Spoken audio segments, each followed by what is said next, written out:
All right, we were for the pre-selection show, week 7, Miami Fair. I got Nathan. Thank you for joining me again. No problem, anytime. Let's kick it off with our race number 1. Who do you like in this one? Well, in the race one, I went to number 4. Send me a tweet. Um, this filly hasn't been much on the win ticket, but consistency and 3-year-old like her, that's kind of a key to go to. Like she's coming up second, fourth, second, so 3 seconds out of her last 4 starts. So she pretty well hits the board all of her starts. So um, you can't really go wrong on her. So I'm going to go with her in this one. I also My top three is 4-5-3 in race one. 4-5-3. Yeah, I have the exact same picks as you. Can't really add much to the 4. I like the 5. It had a kind of a good start at the beginning, kind of fell off. Maybe Daryl can push this one to get closer in the finish. And like I said, number 3, Baby Badger, rounds out my triactor. In race number 2, the big one of our day, the Manitoba Great Western Stakes. Who do you like in this one? Well, not go for much of a price here, and it's hard not to. In this one, we're the 5, Philly. Winner, just her whole card, all you can see in her line is win every start. So she's 4 for 4 this season, so never missed the win picture. So I think that streak's going to continue. Got Daryl Thiessen teaming up with Trevor Williams, so it's kind of hard to go against that team there. So um, if you're looking for a bit of a price, I'm going to go 5-3-4 in here. 5-3-4. Yeah, I agree with you. I really like Millie's Million. Probably the more experienced of the horses. I think it has the second most starts, other than number 4, Chase My Dust. So I'm going to give the 3 and the 4 a real good shot because they have more experience. But it's really interesting. There's only 2 trainers for the 5 horses in this one, so it's kind of a head-to-head battle. Race number 3, the Open. It's for the most part should be geldings, but there's the one mare that sneaks in this field of 4. Who do you like? Well, again, it's just another one that just jumps right off the page to you. It's the 4 Pure Edition, the only mare in this race, as you said. Easy winner last week in the Fillies and Mares Open, but has won the Open against the boys too. So she can show the boys how it's done, and I think with her, she can leave, she can come off the pace. So she's just the kind of mare that's hard to go against. But overall, in this race, I'm going to go 4-2-3, but just hard to go against that one in there. Right. I just switched the 3 and the 2 around. I have obviously Pure Edition winning it. I went with Senga Savannah. Other than its last start, it's been pretty consistent. Had 2 wins, the second, and then last week was kind of a weird one. The track was it seemed really heavy on the horses on the second half mile. So I'm hoping maybe it's supposed to get a little bit of rain tomorrow. So hopefully that will help the track out. So I'm going to go 4-3-2. And in race number 4, that was the Fillies and Mares Open. Who do you got in this one? Um, in race, I'm going to go in the fourth race. I'm going to 3 Hurry Home. Um, in the Fillies and Mares Open, this one was a second place finisher with Pure Edition gone. I think this one could have her own way. So her biggest rival is gone this week and moved in different class. So it should just be open road for her this week. Also, if you're looking for a bit of a price, the 1 Rusty's Flying now enters the Trevor Williams barn. So that definitely can't hurt at all. Daryl Thiessen on this one. So if she can stay flat, she'll be competitive, but it's just too hard to go against Hurry Home. Race 4, 3-1-5. Yeah, man, we're pretty similar. I went 3-5-1. I was really interested when I saw that not Rusty's Flying changed to Trevor because her first start here in Miami, she took off to the lead and then she just didn't seem to have enough at the end. So maybe Trevor and Daryl can do something different on that one. But like I said, I have 3-5-1. I like the odds on her 10-1. So Right. I don't think it's gonna stay that way, but it's just No. good to go that route. No, as soon as you see Trev Williams and Thiessen on that, they're probably going to bet her into the ground, but hopefully maybe not. Race number 5, it's the Claimers and the start of our pick 4. Nathan, who do you like in this one? I'm gonna go the one here. This is a this is a group where they've been racing against each other on a regular basis, but was a winner here last time out on July 31st. 2, 3, and 3, so that time compares very well. Obviously the rail is the best place to start from, so it's tough to go against that spot. And maybe another one they can get in on the ticket is the 6. So that one, leaving from an outside post, but has done well from there before, so that shouldn't be a factor. So race number 5, 164. Yeah, man, we're identical in that one. Yeah. I really like the Marv the Rat. The way I look at it, basically has 2 wins in his last 4 starts with a 1 place and then a second. So he's pretty consistent and he's got the inside. But you can never count out Williams and Ledrew on the outside. Doesn't matter where they start. And Red Star Tigers really impressed me this year. But in some of these other horses, you can't look out. Don't forget it. Don't Rock the Boat. Oh, I thought was actually going to steal it last week. Next thing, Smokin's won before, and Great Quote has won too. That they're all up there. So the Clare is always our exciting race. So I'm really looking forward to that one. And race number 6, who do you like in this one? Again, going with Thiessen and Williams. So a little piece of my heart. Easy winner them by 2 lengths last time out. I said the board all three of her last 3 starts. So consistency key here. So even a good post is a good closer. So that definitely helps. I think she's just too hard to go against here. It'd be nice to look for a little bit of price, but when you got this team teaming up again, it's just hard to bet against. Race 6, 2, 3, 4. Yeah, man, we're the exact same again. It's hard to go against. I was struggling between the 3 and the 4 because Farmer Strikes Fame 2 is one that's had been pretty consistent, but Drive Like You Stole It 2 is other than its one bad start a couple weeks ago, has been pretty consistent. So I went 2, 3, 4 as well. Race number 7, the Art and Bendy Grundy Memorial Pace. Non-winners of a race, but Manitoba's bred ones are allowed to win. What do you like in this one? I'm gonna go to 3, Get It Done, bud. Really not an impressive start last time, but obviously you gotta look for a better effort. The last time Darrell drove this one was second.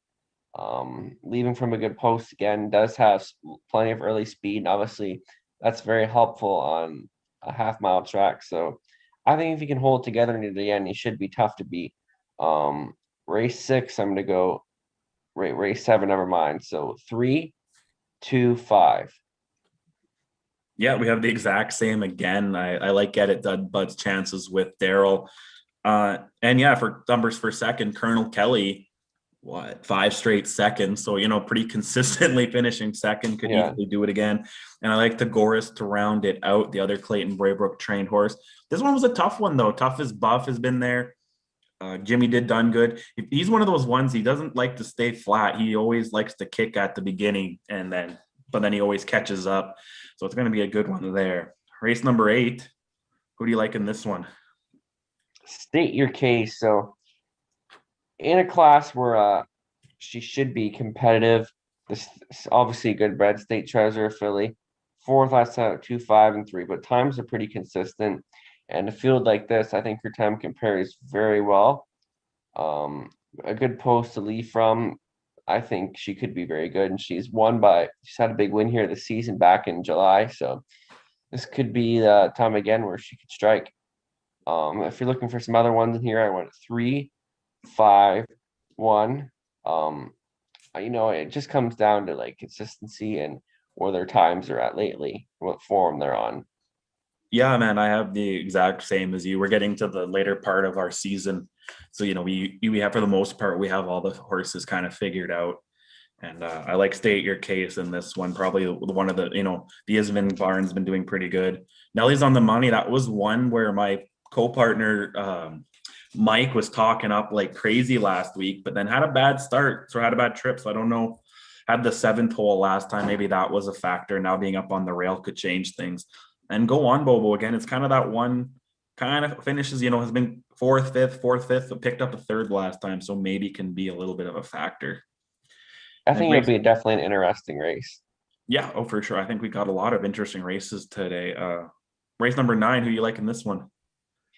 In the 9th race, I'm going to go towards the 4 Owl Dragon Jack. I mean, this is the type of race where they're not really showing much. Obviously, mostly maidens, are probably all maidens in this one. I think this one does show some very competitive times. So 2, 6, and 3 compares very well because the average time in this race is like around ranging from 2.9 to 2.11. So I think the Alice Dragon Jack, he does show a lot of experience, and that definitely helps in a field like this. So I think if he can get out on or near the lead, he should be hitting the board in this one. Race 9, 4, 5, 2. Awesome, man. Yeah, we're mirroring each other pretty good today. Al Dragon Jack. It was one earlier in the year. I liked its qualifier and then just kind of didn't perform well, but I think it's got a good shot in this one.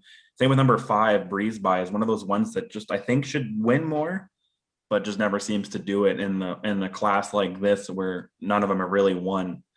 I think 4 or 5 really have their advantage there, having the age and experience, and then of course Sky's little spunk to round out my triactor. And race number 10, the finale of the day. Who do you like in this one? I'm gonna go to the rail. Zippity Zoom, coming off 2 seconds in a row, gets the rail to work with. He can show some early speed too, and that definitely helps. I think this is a decent group here that he should be able to beat because, again, 2-1 to compare some of their times, that's really a big factor. So I think he's going to get bet down pretty good here, but definitely the form that he's shown, it's just, I don't think anyone compares to that in this group. Race 10, 1, 5, 3. 1, 5, 3. Sounds good. Yes. And this one, I went to number 2, Electric Amethyst. She's my favorite. Last time got the win, and now with Daryl in the bike, I think that he can maybe cut off a second or 2 on this one and maybe make the times more comparable. It definitely helps. Yeah, to the number 1 Zippity Zoom. And this horse always has to seem a lot left in the tank at the end of the race. She kind of has a bad start and catches up. Daryl might be able to keep her closer to the pack. Corey's an amazing driver, don't get me wrong, and trains her really well.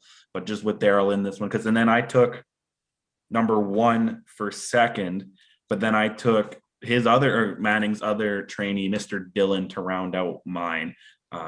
Just because I thought maybe there must be something there if Corey wants to take that one over Electric. So I have 2, 1, 4. So that's our picks for the day. We got that one done quicker than we normally do, man. And yeah, real quick, we're going to post in a second, but you got your post time on Sunday at what time is it again? 1 p.m. 1 p.m. at 1 p.m. Eastern at Leamington Raceway. That's 12 for our Manitoba followers. Yeah. Perfect. Thank you for joining me, Matt. Thank you. Anytime. Glad I could help.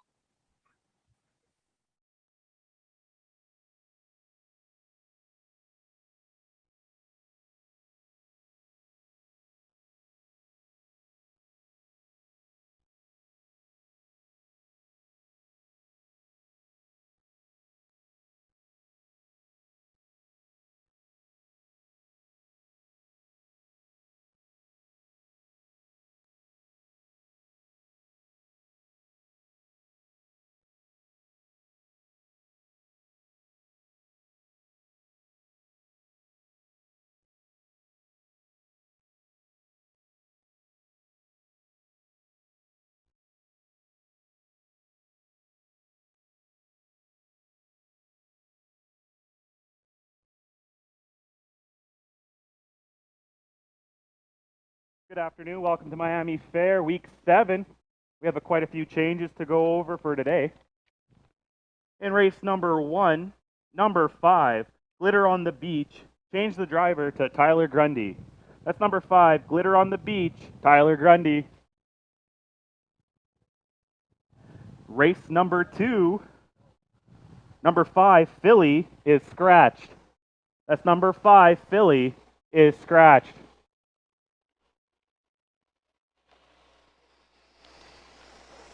Race number 3 is all clear. Race number 4, number 1, Rusty's Flying, change the driver to Glenn LeDrew. That's number 1, Rusty's Flying, will be driven by Glenn LeDrew. And then also in race number 4, number 5, Bold and Sporty, Michelle Ray teams up. Again, that's number 5, Bold and Sporty, will be driven by Michelle Ray. Race number 5 is all clear. Race number 6, number 2, Little Piece of My Heart, make the driver Glenn LeDrew. That's number 2, Little Piece of My Heart, change the driver to Glenn LeDrew. And number 4, Farmer Strikes Fame, change the driver to Christopher Brown. Number 4, Farmer Strikes Fame, Christopher Brown will take over.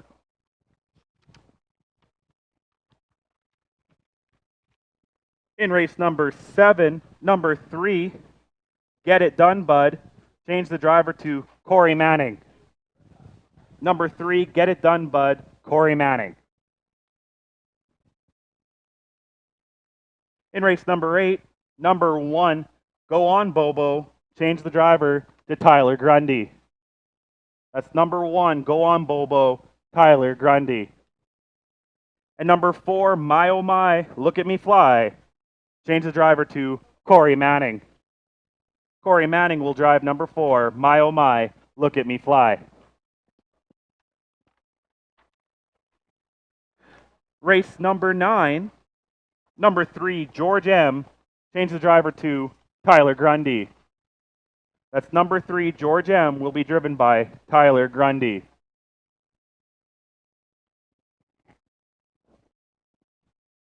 Race number 10, number 2, Electric Amethyst, change the driver to Corey Manning.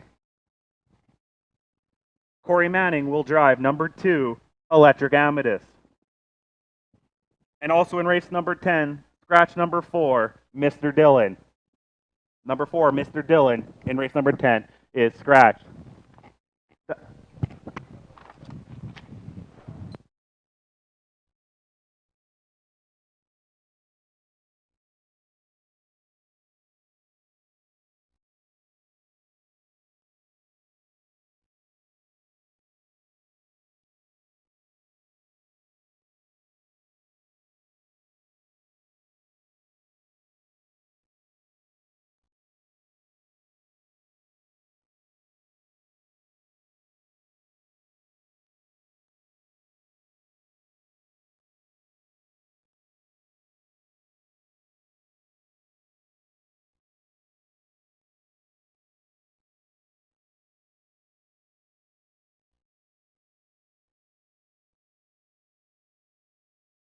The horses are on the track for post parade. Race number 1 today.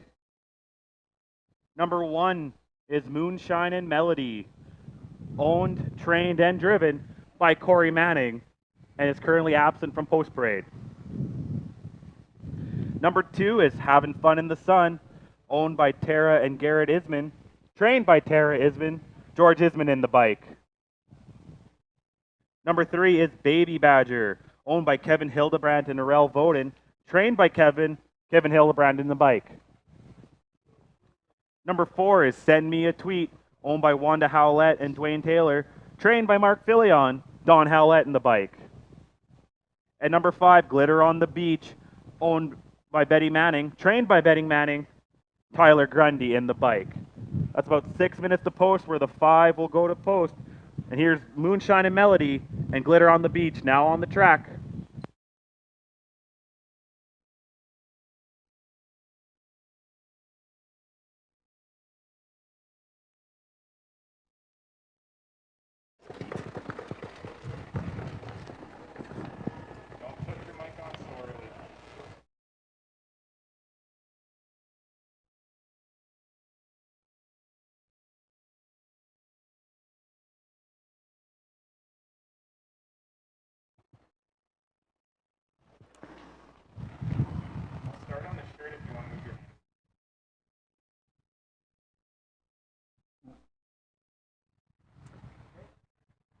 Good afternoon, ladies and gentlemen. Week 7 of the Miami Fair. 28 degrees Celsius currently, and it looks like a beautiful day, and the track looks fast. Well, Trey, let's go right to race number one. We have a 5-horse field here, and I think we have a horse here, which you're going to have to consider a key. I can't see them beating. Send me a tweet. I mean, this 3-year-old filly has been racing against the best fillies on the track. Little piece of my heart, Millie's Million filly itself, and has never raced or found a race easier, I think, than this race in the first race. And send me a tweet. I think Don Hallett would do anything he wants in here. My guess is he goes to the front and wires this field, scoring right now as we see on the track.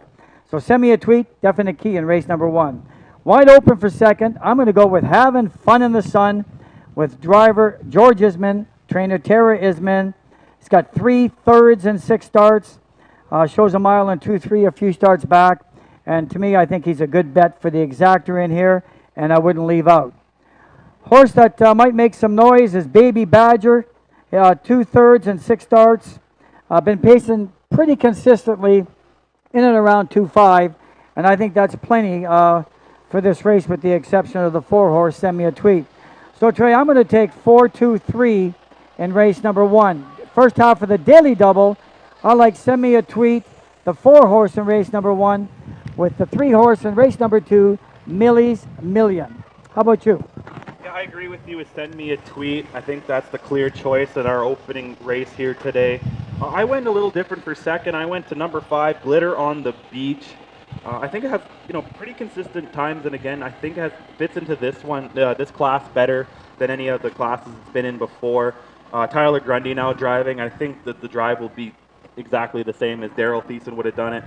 So I have 4-5, and I'm going to agree with you again for third, Baby Badger. I think this horse has, it's got a lot in it, and I think it could do a lot better than it's doing. So I go 4-5-3, and my daily double is the exact same as yours. I went 4 in the first race, and in the second, in our Manitoba Great Western Stakes, I took Millie's Million. Should be a good one. We'll see everybody back in race number two. Good luck and have a beautiful day.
Less than 2 minutes to post time. Less than 2 minutes.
What a beautiful day for racing. They're called to post. Race number 1.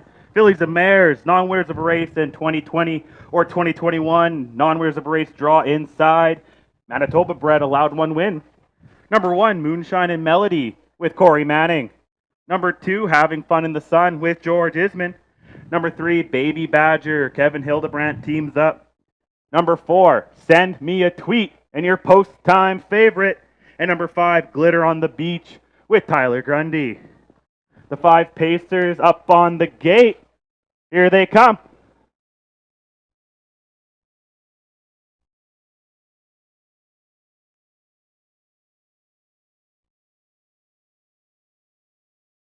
And they're off and pacing. Send Me a Tweet trying to charge the front end. Moonshine and Melody making it difficult on the inside. Having Fun in the Sun slides in third. Baby Badgers fourth. Glitter on the Beach charging on the outside as well. Send Me a Tweet. Now your leaders are heading down the backstretch. Moonshine and Melody racing in second. Having Fun in the Sun is racing third. Glitter on the Beach is fourth. And Baby Badger can see them all as they're hitting the opening quarter, and it's all Send Me a Tweet. 31-1 opening quarter. Send Me a Tweet with Don Howlett. Right there is Moonshine and Melody. In third, Having Fun in the Sun. Glitter on the Beach is still fourth. And Baby Badger can see them all as they're still straightening down for the first time. Send Me a Tweet, setting that early pace.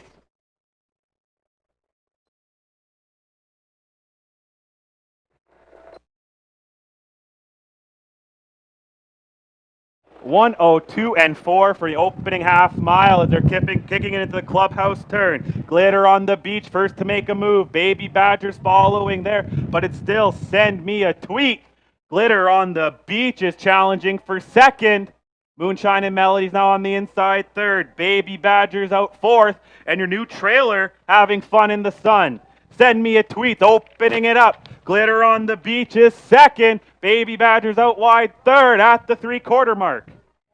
1:34-1. Send Me a Tweet is trending on the inside. Glitter on the Beach is battling it out with Baby Badger for second. Here comes Having Fun in the Sun. I don't think any of them, though, can catch Send Me a Tweet. Send Me a Tweet with the commanding lead. Big battle for second. It's Baby Badger. Send Me a Tweet. Oh, it's close for second. But Send Me a Tweet, your winner.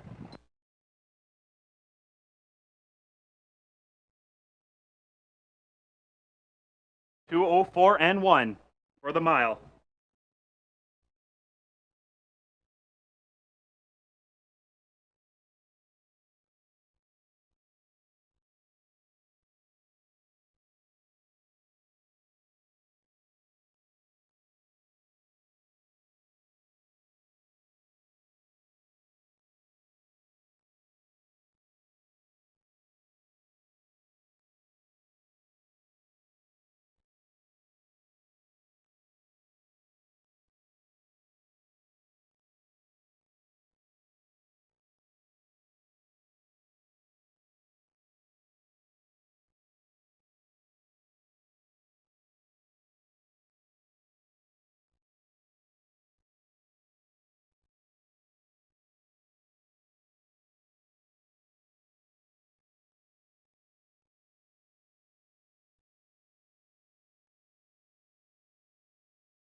Coming to the winner's circles, your unofficial winner of today's first race, Send Me a Tweet.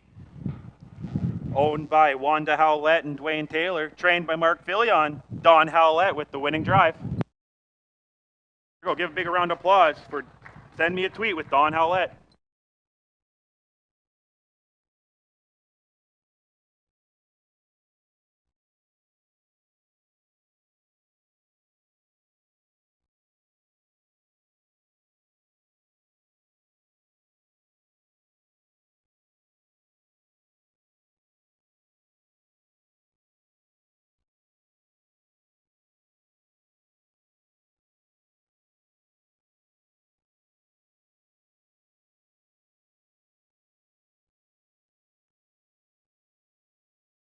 Here are your quarter times. They went over the first quarter in 31 and 1, over the half in 102 and 4, 3 quarters in 134 and 1, finishing the full mile in 24 and 1. And here are the payouts. Number 4, Send Me a Tweet, paid $210 to win, $210 to place, $210 to show. Number 2, Having Fun in the Sun, paid $270 to place, $210 to show. And number 3, Baby Badger, paid $290 to show. The $2 exactor 4-2 pays $6.40. The $2 triactor 423 pays $28.30. And here's your rundown. Number 1, Moonshine and Melody was 5th. Number 2, Having Fun in the Sun was 2nd. Number 3, Baby Badger was 3rd. Number 4, Send Me a Tweet, your winner. And number 5, Glitter on the Beach was 4th. From the top down, your program should read 5, 2, 3, 1, 4 on the bottom. In the upcoming second race, Manitoba Great Western Stakes, one change. Number 5, Filly, is scratched. The other 4 3-year-olds will go to post in about 12 minutes.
It's a pretty good first race. Send me a tweet. Did win Trey pretty well as he won it there, 2-4-1. Really wasn't much of a challenge there for send me a tweet. Race 2, we have a purse for $6,425, the Manitoba Great Western Stake. And it's 4 horses, and I'll tell you, I think there's going to be a length separating all 4. Very, very tough in here to pick out a winner. They're all, you can't get much closer than the 4 that are in here. I remember the horse that made the most money this year, Millie's Million. 6 starts, she's got 3 wins, 2 seconds and a third. $11,377. Has a ton of front end speed, and that's where I expect Mitch Ray that will be sending this one. It is a 3-horse entry on the Ricky Ray stable against the 1-horse Trevor Williams stable. So kind of outnumbered 3-1 here, and I think Mitch probably had his choice, in my opinion, on which one he wanted to drive, and he did choose Millie's Million. Another good reason. I think that's the one to beat in here. A horse for second, I'm going to go to the inside with Don's Night Owl. Draws the inside. It's going to have to use a lot of strategy, be very strategic, as there is a 3-horse entry in here.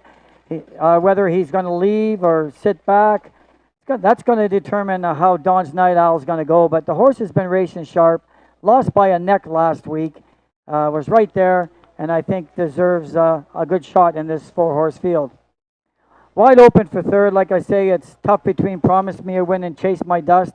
Any one of these 2 horses could win the race quite easily as well. But I went with Promise Me a Win with the driver, Don Hallett. Gets aboard a nice 3-year-old colt with 2 wins, 3 seconds and a third. And Don has been the top driver around this circuit for years. And I think will be tough to beat. We'll also probably leave a little in here as well. So I'm going to take the 3, the 1, and 2 in a very, very tough Manitoba Great Western Stake. How about you, Trey? Yeah, I agree with the 3. I'm going to take Millie's Million to win this one. We're going to go a little different. I'm going to go with the 4, Chase My Dust. I really liked its win last time out in 202 and 4. I think Tyler Grundy's having a pretty good year driving too, so I think the 3 and the 4 are going to hook up at the end. And then I went to the far inside with Don's Night Owl to finish my triactor. So I have 3, 4, 1 in the Manitoba Great Western Stakes. I think you better get ready with the photo finish in this one, Trey. We're going to have a good horse race and a close one. Yeah. Good luck. We'll see everybody back in race number 3.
The horses are on the track for post parade. Manitoba Great Western Stakes.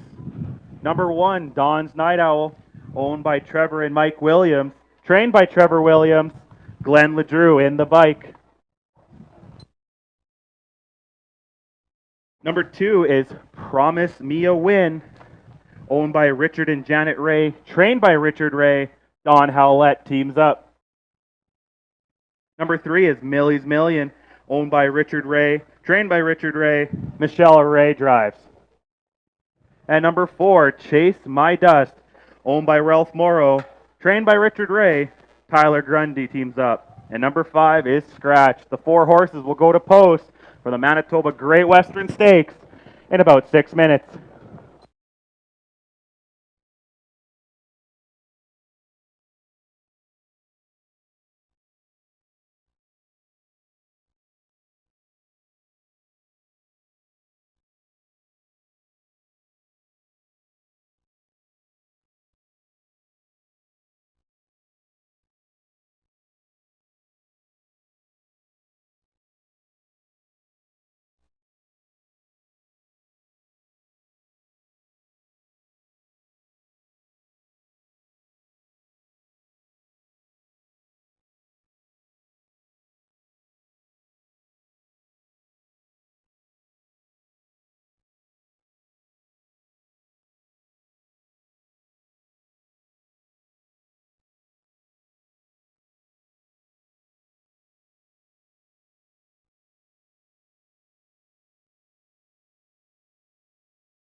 Take a look at the odds on this race. Pretty even, all 4 horses in and around the same. Like I say, any one of these 4 can win it. No clear choice to pick as far as the program's concerned. Should be a dandy.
Three minutes to post time. 3 minutes.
Less than 1 minute to post for the Manitoba Great Western Stakes. Less than 1 minute.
The horses are called to the starting gate for race number 2.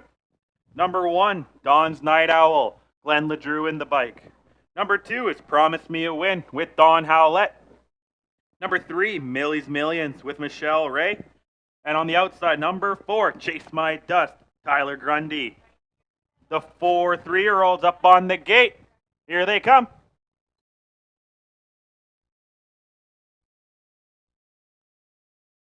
And they're off in the 73rd running of the Manitoba Great Western Stakes. On the inside, Millie's Million takes the lead. Little bit of a trouble there, Don's Night Owl. Promise Me a Win is now in third on the far outside. Chase My Dust trying to take the lead. Chase My Dust is your leader. Millie's Million now in second. Promise Me a Win is racing third. And Don's Night Owl can see them all. Chase My Dust setting the pace. 30-1 opening quarter. Millie's Million right there in second. Now charging up the front now is Millie's Million. Promise Me a Win the length back in third. And Don's Night Owl still trailing. Now popping out too is Promise Me a Win. Millie's Million's their new leader, but Promise Me a Win's almost 3 wide. Chasing them down. They're leapfrogging at the halfway mark. 1 minute and 4/5. Half a mile left to go. It's Promise Me a Win. Millie's Million right there in second. Chase My Dust out too wide again, making another move. Don's Night Owl at the back of the pack, trying to keep up. Promise Me a Win. On the inside, Millie's Million, Chase My Dust out too wide, and Don's Night Owl as they're coming to the 3/4 mark. Promise Me a Win is setting the pace in 1:31-1. Millie's Million boxed in second. Chase My Dust on the outside third. Don's Night Owl waiting patiently for his chance. Promise Me a Win. They're 4 wide coming home. Promise Me a Win. Millie's Million on the far outside. Don's Night Owl. Millie's Million. Who's going to win this? Millie's Million will hold on. Don's Night Owl for second.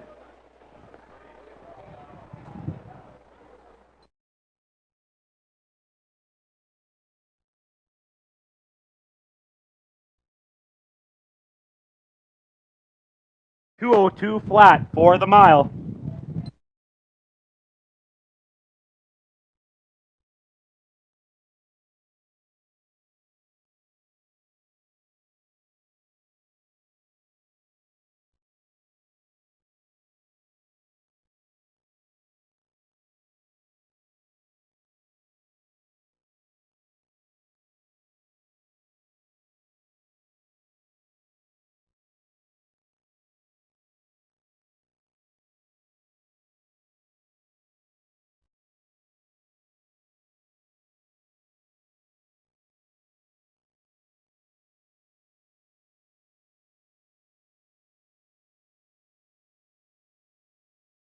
Ladies and gentlemen, hold all tickets. There is a driver's objection. Number 1 on number 3. Hold all tickets while the judges deliberate on the driver's objection.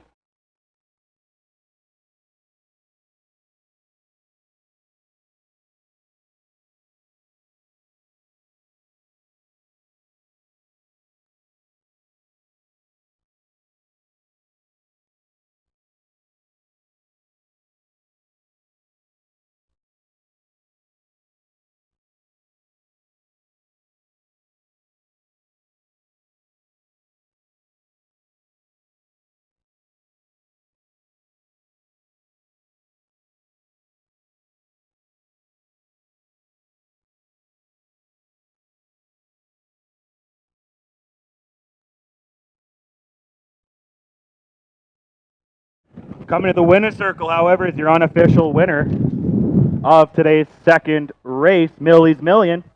3-year-old Bay Filly by Ambro Baylor and Untold Millions, bred by Daryl and Sherry Mason, owned by Richard Ray, trained by Richard Ray, and driven today by Michelle Ray. Millie's Million is the 73rd winner of the Manitoba Great Western Stakes.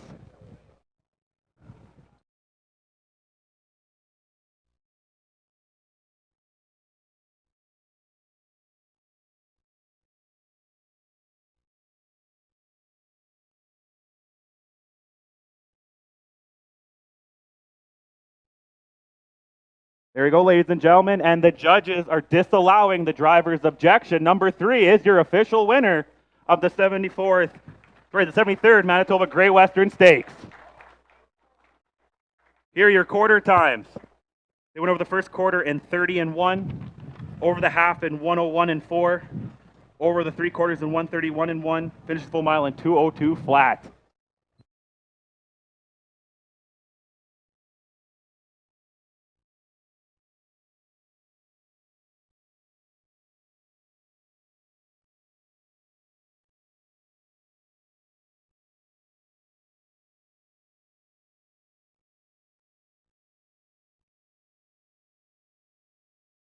Here's your rundown for race number 2. Number 1, Don's Night Owl was second.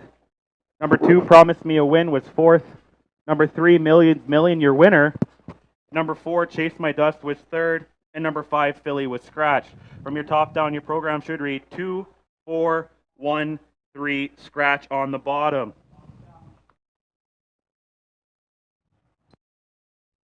Payouts will be out shortly.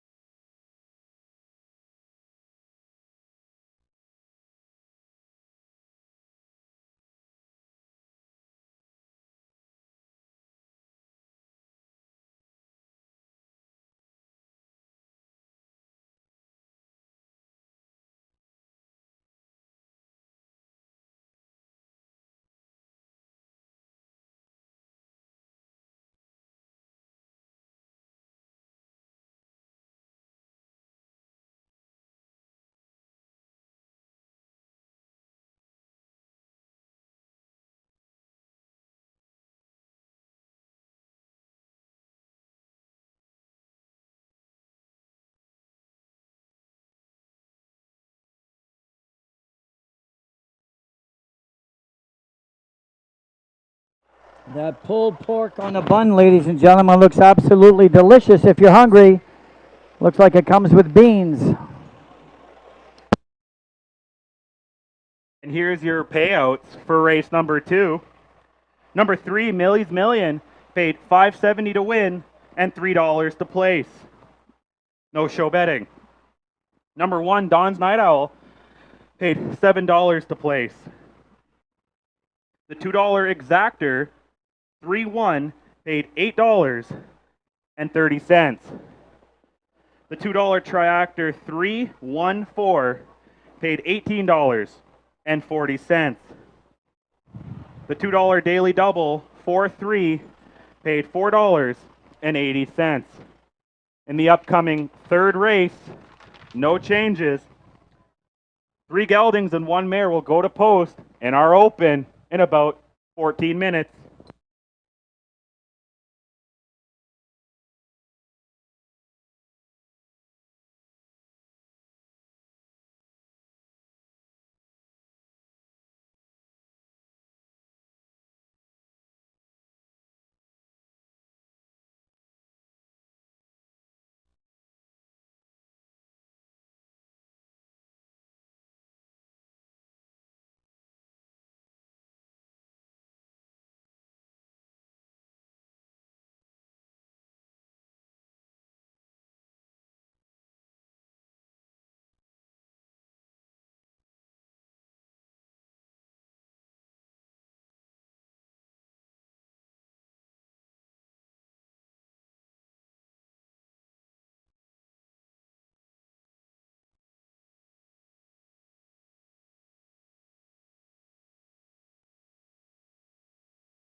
All right, what an exciting finish there to the 73rd running of the Manitoba Great Western Stakes. Millie's Million continues her hot season there. I believe that, no, not a lifetime mark, almost a lifetime mark. Her lifetime mark of 159 and 1. She got close to it in 202 there. A pretty good race though by Millie's Million and the rest of the Richard Ray barn, and of course the one Trevor Williams barn. We're going to jump to race number 3, the Open. We got 3 geldings and then the 1 mare. I'm gonna go with the lady on the outside, Pure Edition. She's on a 5 race win streak. She's been put into the Horse and Geldings Open before. She's won it. I don't see why the Glenn LeDrew Pure Edition combo can't do it again. I could almost see, maybe she'd even beat her time of 159 today. Let's see. For second, I'm gonna go with Sanga Savannah, number 3. This horse had 2 wins earlier in the year, had a big upset in the Open in a 158 and 3. I think Sanga Savannah and Pure Edition definitely could be battling this one out down the stretch. And for third, I'm going to go with Baylor Out. A little bit of an improvement last week, got a second, ruined my triactor in that race. Don't know if he'll do it again, but definitely will finish third in this one, I think. So that's 4-3-1 in my Open. What about you, Mike? Well, I'll tell you, Trey, I kind of like Pure Edition as well. He's won 4 straight. This 5-year-old male is just absolutely super sharp right now. So I'm going to take Glenn Drew and Pure Edition to get the job done here in the Open. But something to look at here, the 2-horse Baylor Out. Back in July 17th, did have the two-hole, did leave, paced a mile and 59. He finished 4th that day. But I'd like to see Baylor Out get out there right now and get to the front and see what he can do. But he's long overdue. This horse has had 6 starts, no wins. And this horse is nothing but class, this 8-year-old, and long overdue to get to the winning circle. I think it'll be these 2 down the wire. Sanga Savannah fooled everybody 3 starts ago, and look at that mile, 58 and 3. So, this 5-year-old gelding we know can fire. We get a fast pace up front. Look for Sanga Savannah flying home. Again, one of these races that's not easy. Even the 1 horse, Apicatura, if I ever say that name right, is always in the hunting right there, yet to get to the winning circle in 5 starts. Not an easy race to pick in this Open, but I'm going to go there 4, 2, and 3 in race number 3. Good luck. We'll see everybody back in race number 4.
For race number 3, the Open, number 1, Apagatura, owned by Glenda Giles, trained by Clayton Braybrook. Clayton Braybrook in the bike. Number 2 is Baylor Out, owned, trained, and driven by Mark Fillion. Number 3, Sanga Savannah, owned by Jacqueline Grundy, trained by Jacqueline Grundy, driven today by Tyler Grundy. And number 4, Pure Edition, owned by Arel Voden and Trevor Williams, trained by Trevor Williams, Glenn LeDrew in the bike. The 3 geldings and 1 mare will go to post for the Open in less than 5 minutes.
Less than 2 minutes to post, less than 2 minutes to go to race number 3, the Open.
The horses are called to the starting gate for race number 3, the Open. Number 1, Apagatura with Clayton Braybrook. Number 2, Baylor Out with Mark Fillion. Number 3, Sanga Savannah, Tyler Grundy teams up. And number 4, Pure Edition, Glenn LeDrew. And your post-time favorite, 3 geldings, 1 mare in the Open. Here they come. They're off and pacing. Pure Edition charging to the front end from the outside. Apagatura gets the rail second. Baylor Out third. And Sanga Savannah can see them all. They're heading down the backstretch for the very first time. Pure Edition. Apagatura still right there in second. Baylor Out third. And Sanga Savannah. They're coming up to the opening quarter. No movement yet. It's all Pure Edition setting that pace. 30-2 opening quarter for Pure Edition. Apagatura right there in second. Baylor Out still third.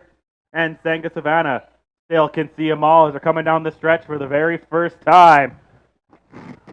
Pure Edition. And the 3 boys are following her.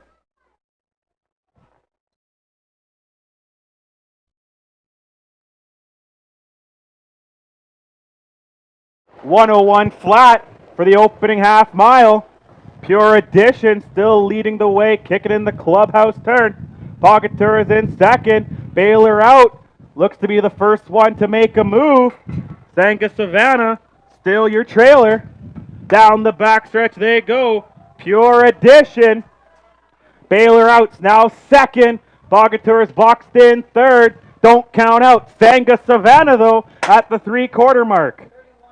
1:31-1. Pure Edition. Baylor Out too wide. Apagatura in the pocket. Here they're coming down the stretch. Pure Edition on the inside. Baylor Out with the nose lead. Here comes Apagatura out wide. Pure Edition charging back. Pure Edition. Apagatura. It's all Pure Edition. Baylor Out. Apagatura. 2 minutes and 1/5. 2 minutes and 2/5 for the mile.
Coming to the winner's circles, your unofficial winner of today's third race, the Open, Pure Edition.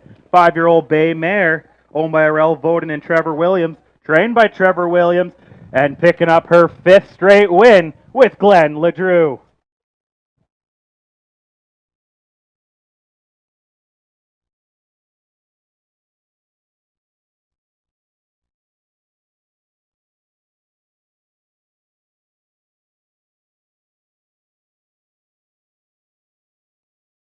There you go. Give a big round of applause for Pure Edition and Glenn LeDrew.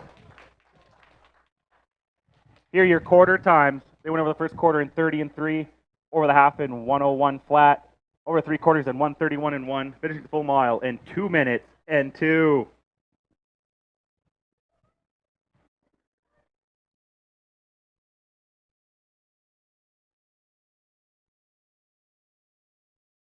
Here's your rundown. Number 1, Apagatura was 3rd. Number 2, Baylor Out was 2nd. Number 3, Sangha Savannah was 4th. And number 4, Pure Edition, your winner. From the top down, your program should read 3, 2, 4, 1 on the bottom. And your payouts. Number 4, Pure Edition, paid $3.90 to win, $2.10 to place. Number 2, Baylor Out, paid $2.60 to place. $2 exactor, 4, 2, $7.60. The $2 exactor, 4, 2, 1, $14.60. In the upcoming 4th race, Fillies and Mares Open, couple of changes. Number 1, Rusty's Flying, will be driven by Glenn LeDrew, and number 5, Bold and Sporty, Michelle Ray drives. The Fillies and Mare Open will go to post in 13 minutes.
Well, that was quite the third race that opened. It looked like Pure Edition was all done and Baylor Out was cooled off and was going to win that race.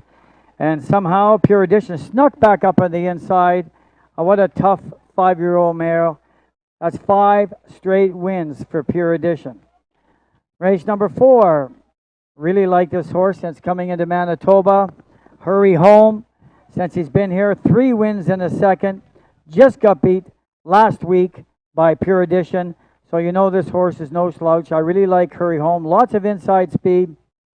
And I think this is 4-year-old mare's race to win. Horse for second, I'm going to go to Bold and Sporty. Made a mistake last week. Took this 4-year-old male right out of the race. And if Mitch can get away clean, I think she'll be a major threat in catching Hurry Home down the stretch. A horse that's overdue, a Cowboy's Dream. You look at some of these miles, he's paced 3 times, a couple of times in 2 minutes, once under 2 minutes. No slouch, the 6-year-old mare. And I think she definitely deserves a good piece of the tractor, being in the top 3, 4 of 6 starts. So I'm going to take Trey 3, 5, and 2 in race number 4. Yeah, I agree with you with the 5, Bold and Sporty. Other than the mistake last time, was sitting on her own 4-win streak. I taking Hurry Home to win. Has been pretty good since coming out to Manitoba. For second, I'm going to take Bold and Sporty, who other than last start had 4 straight wins. For third, I'm going to go on the rail. Bit of maybe a long shot. Rusty's Flying. Change of stables to Trevor Williams. Glenn LeDrew in the bike now. That could be one to watch out for. Has the inside rail. And a few weeks ago, when one of her first races here in Manitoba, took the lead and just maybe ran out a little bit of steam, but I wouldn't be surprised if maybe Glenn tries that again here in this one. Yeah, you got a point, Trey. A few starts back, did pace a mile in 2, 1, and 3, even though the horse was 4th. And last year had 8 wins and 33 starts. Look at last year, 8 wins, a second, 8 thirds, $27,000 made. If it comes back to anywhere around that form at all, you might have a valid point. Currently, the fans are liking it at $5.60. Currently second favorite on the board. This will be an interesting one in race number 4. Yep.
Race number 4, Fillies and Mares Open.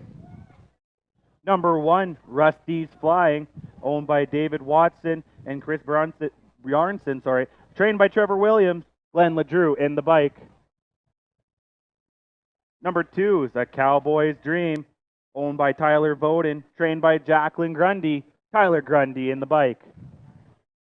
Number 3 is Hurry Home, owned by Daryl and Sherry Mason, trained by Sherry Mason. Daryl Mason teams up. Number 4, Tammy Blue, owned, trained, and driven by Clayton Braybrook. And number 5, Bold and Sporty, owned by Rel Voden, trained by Trevor Williams, driven today by Michelle Ray. The 5 mares will go to post in less than 4 minutes.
Less than 2 minutes to post time. So the Fillies and Mares open. Less than 2 minutes.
The horses are called to the starting gate for race number 4, Fillies and Mares Open. Number 1, Rusty's Flying with Glenn LeDrew. Number 2, A Cowboy's Dream, Tyler Grundy. Number 3, Hurry Home, Daryl Mason teams up. Number 4, Tammy Blue with Clayton Braybrook. And number 5, Bold and Sporty on the outside with Michelle Ray. Money's pretty spread out, but number 3, Hurry Home, your post-time favorite. The 5 mares up on the gate. Here they come.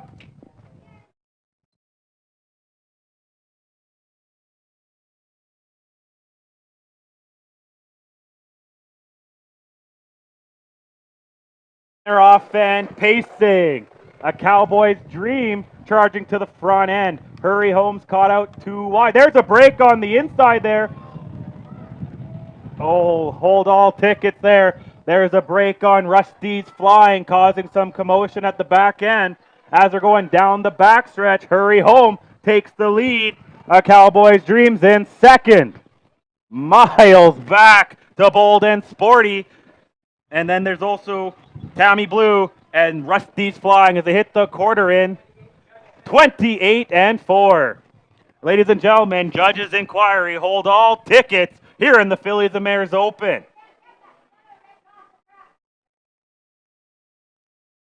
They're coming down the stretch for the first time. Hurry Home with the lead. Right there in seconds, the Cowboys' Dream trying to fight back, Bold and Sporty. 58-2. Kicking in the clubhouse turn. Hurry Home holding that lead. In second, the Cowboys' Dream. Bold and Sporty trying to catch back up. Hurry Home. A Cowboys' Dream, really the only two with a chance left in this one. As they're coming to the 3-quarter mark. Hurry Home. 1:28-2. Hurry Home. A Cowboys' Dream has a chance to catch her. Bold and Sporty looks to be finishing out the triactor. Coming down the stretch here in the Fillies and Mares Open. Hurry Home. A Cowboys' Dream. Bold and Sporty right there in third. Hurry Home. But here comes a Cowboys' Dream. Gonna be tight, little too late. Hurry Home. Cowboys' Dream. Bold and Sporty. Judges' inquiry on race number 4.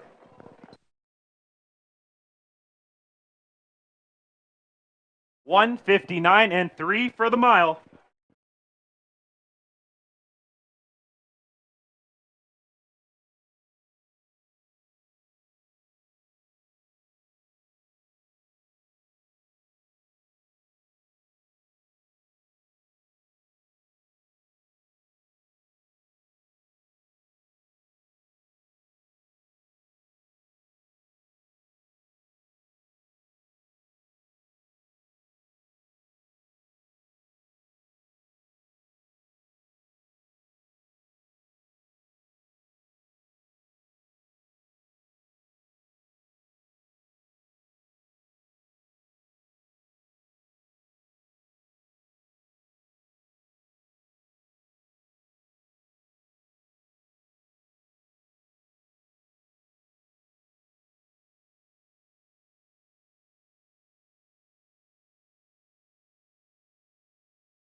Coming to the winner's circles, the unofficial winner of today's fourth race, the Fillies and Mares Open. Number 3, Hurry Home. 4-year-old bay mare, owned by Daryl and Sherry Mason, trained by Sherry Mason. Picking up the win today, Daryl.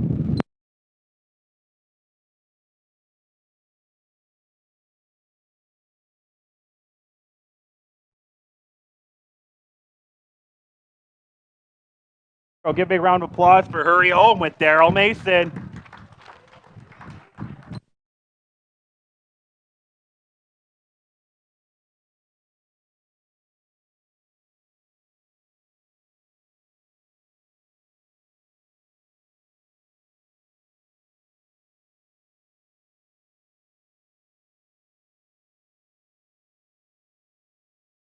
Here you go again, Hurry Home with Daryl Mason.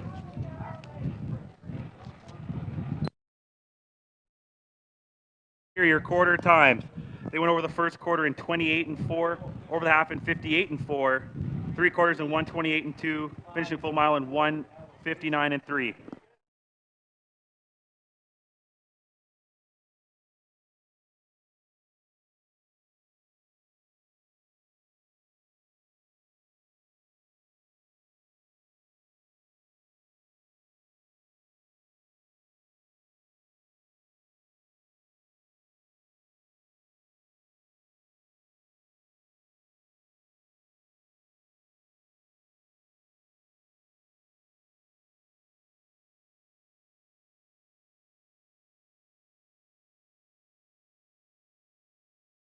Gentlemen, the judge's inquiry will not affect the top 3, but there will be a placing in the rundown.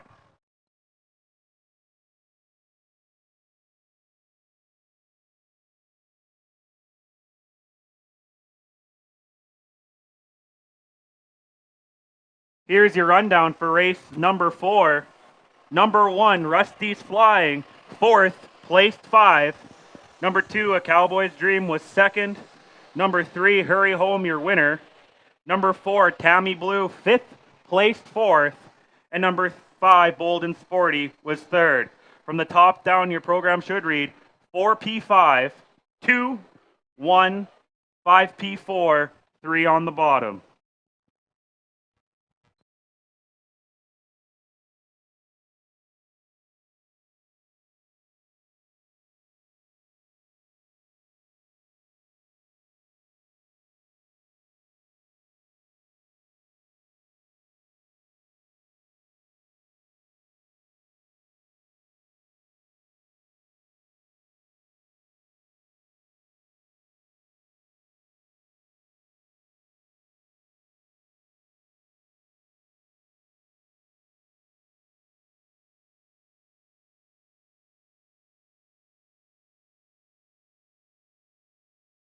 Here are the payouts for race number 4.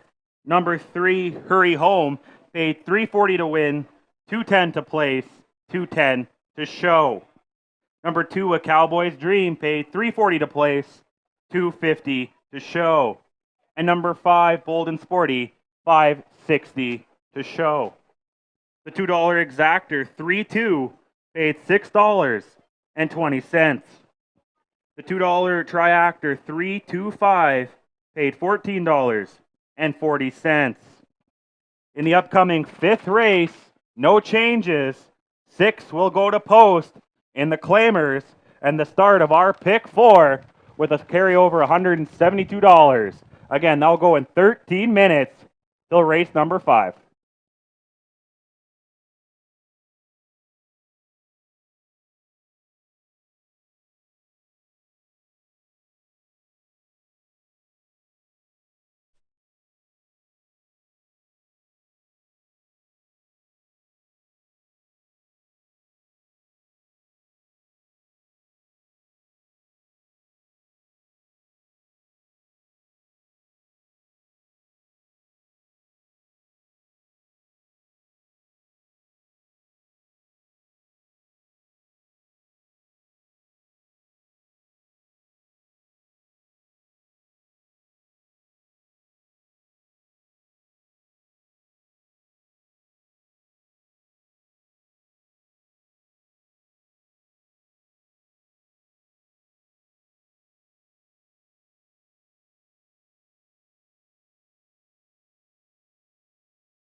right there. You know, kind of a messy race there in race 4, a little commotion at the front end, but Hurry Home with another win there, making 4 this year since coming to Manitoba. So congratulations there to Daryl and Sherry Mason and on that one. Now we're jumping to race number 5. We're in the Claimers, usually one of our more exciting races of the day. And it kicks off our pick 4, like I said, $170 and change carryover from last week.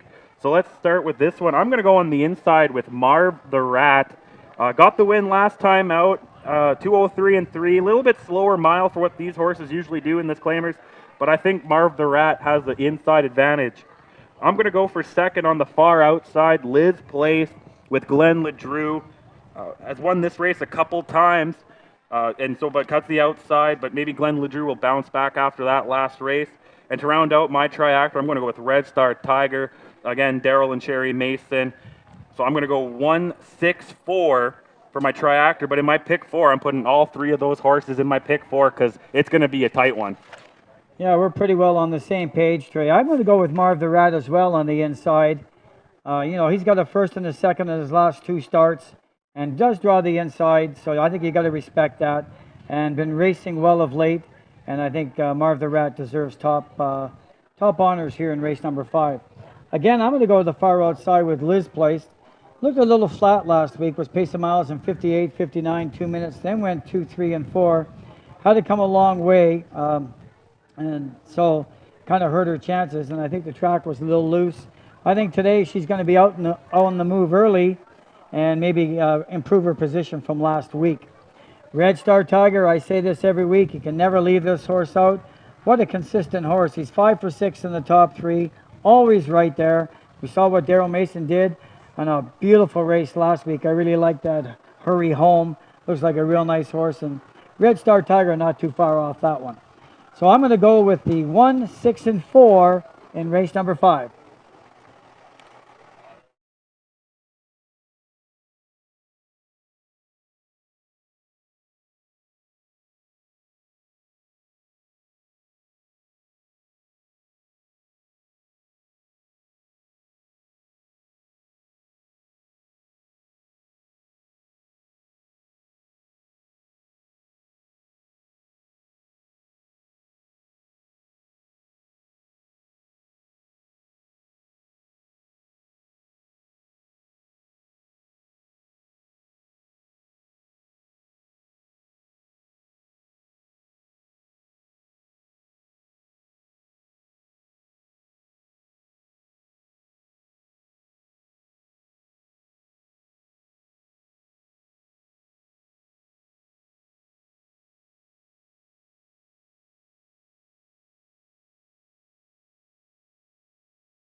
For race number 5, Claimers.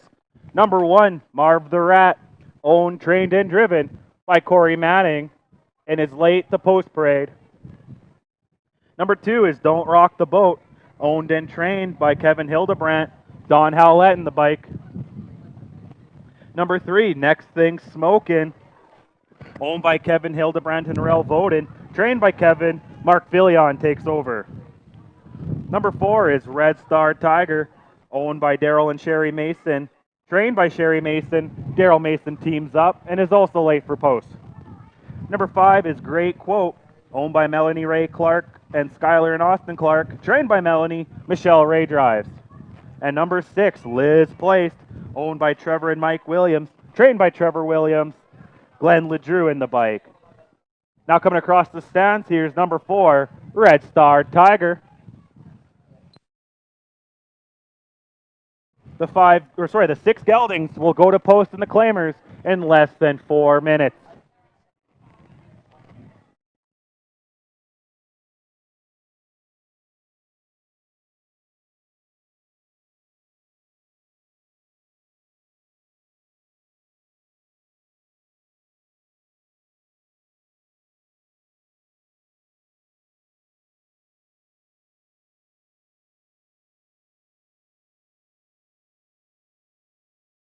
Here now coming across the stands, number 1, Marv the Rat. All 6 are on track for race number 5.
Less than 1 minute to post. Make sure you get in on our pick 4. There was a carryover. The pool's up to $370. Get in that pick 4.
The horses are called to the starting gate. Race number 5, the Claimers. And the start of the pick 4. Number 1, Marv the Rat with Corey Manning. Number 2, Don't Rock the Boat, Don Howlett in the bike. Number 3, Next Thing Smokin', Mark Fillion. Number 4, Red Star Tiger with Daryl Mason. Number 5, Great Quote, Michelle Ray. And number 6, Liz Place, Glenn LeDrew, and your post-time favorite, the 6 Geldings, up on the gate. Here they come.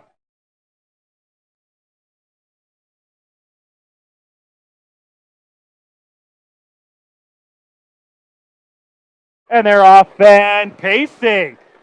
4 wide, kicking in that clubhouse turn. Marv the Rat trying to take the lead. Next Thing Smoking, trying to charge on the outside. Red Star Tiger sliding on the inside third. Don't Rock the Boat is racing fourth. Great Quote is fifth. And the favorite, Liz Place, is trailing. They're marching down the backstretch. Marv the Rat giving a little room for Next Thing Smoking. Red Star Tiger, that's your top 3 at the quarter. Marv the Rat setting the pace in 29-1. Right there in second. Next Thing Smoking. Red Star Tiger in third. Don't Rock the Boat fourth. Great Quote is racing in fifth. And the favorite, Liz Place, can see them all as they're coming down the stretch for the first time. Red Star Tiger making the first move. And as your new leader, here comes Don't Rock the Boat. Red Star Tiger, 59-4 opening half. Now Marv the Rat's in second. Next Thing Smoking is third. Don't Rock the Boat is fourth. Great Quote is fifth. And that favorite, Liz Place, still trailing. Red Star Tiger with that lead. Don't Rock the Boat now in second. Marv the Rat's third. 29-1. Red Star Tiger. Don't Rock the Boat out too wide. Marv the Rat's fading third. Great Quote. And Next Thing Smoking. As down the stretch they come. Don't Rock the Boat trying to have the upset here. Red Star Tiger on the inside. Neck and neck. Red Star Tiger. Red Star Tiger will hold on. Don't Rock the Boat. Next Thing Smoking. 159-3.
Coming to the winner circles, your unofficial winner of today's 5th race, Red Star Tiger, owned by Sherry and Daryl Mason. trained by Sherry Mason, and driven today by Daryl.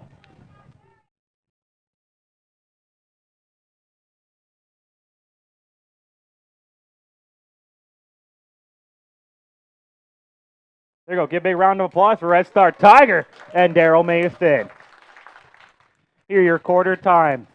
They went over the first quarter in 29 and 1, over the half in 59 and 4, over the 3 quarters in 129 and 1, finishing the full mile in 159 and 3.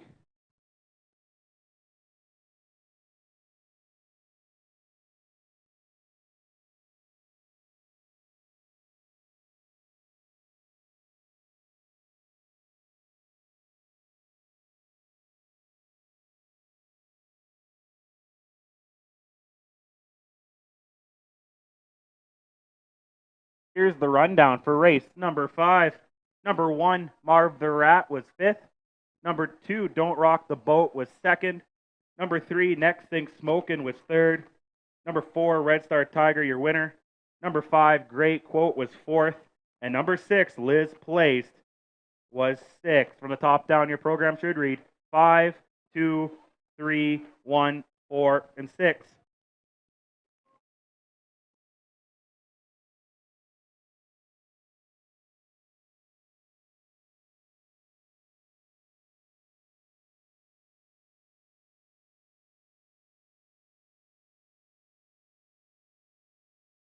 And here's your payouts. Number 4, Red Star Tiger, paid $7.30 to win, $4 to place, $2.30 to show.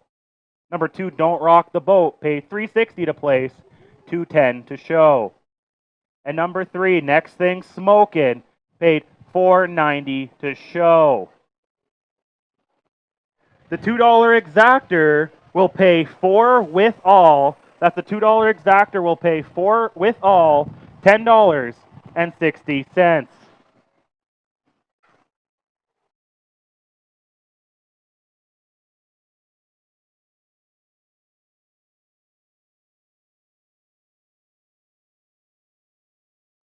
The $2 triactor 4-2 with all, that's triactor 4-2 with all, will pay $76.30.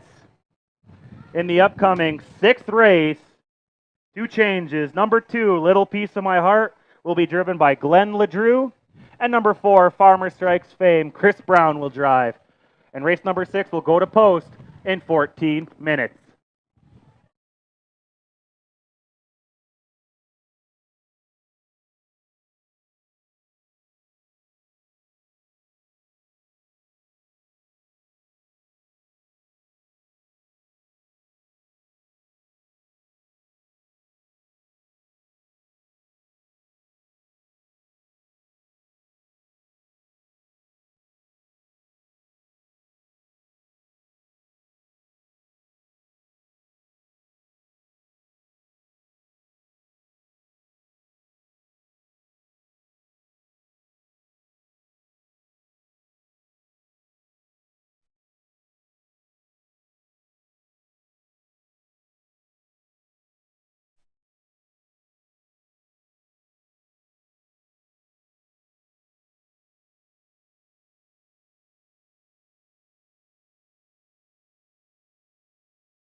Wow, Trey.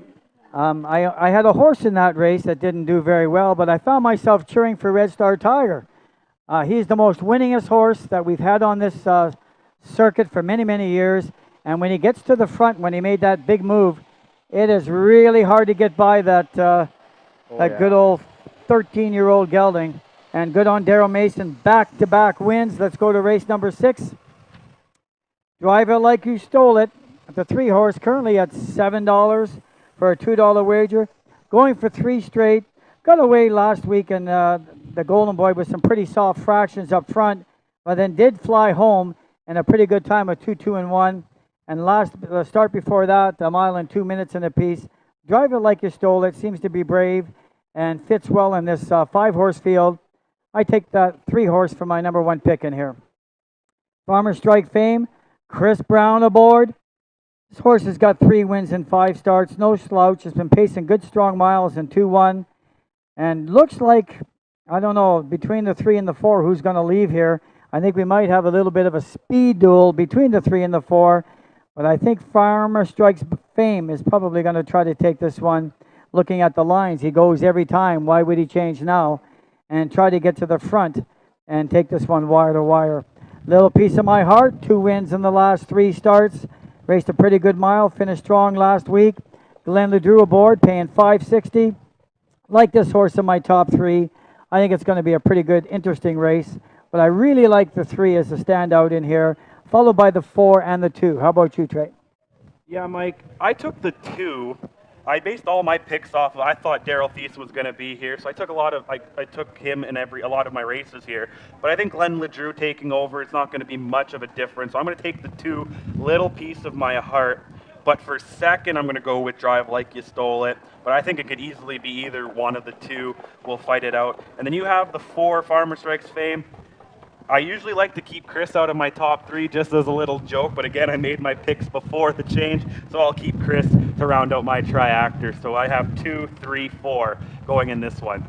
Should be a lot of fun. Oh, See yeah. everybody back in race number 7.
Horses are on the track for post-parade race number 6. Number 1, The Little Beast, owned and trained by Arthur Ray, Tyler Grundy in the bike. Number 2, Little Piece of My Heart, owned and trained by Trevor Williams, Glenn LeDrew teams up. Number 3, Drive Like You Stole It, owned by Kayla and Chase Ray, Michelle Mowat and David Bryden, trained by Lorraine Ray, Dean Ray in the bike. Number 4, Farmer Strikes Fame, owned and trained by Trevor Williams, Chris Brown in the bike. And number 5, Me So Classy, owned by Vince Sutherland and Alan Bryden, and Lorraine Ray, trained by Lorraine Ray, Kirk Rogers in the bike. The 5 will go to post in less than 4 minutes.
Less than 2 minutes to post.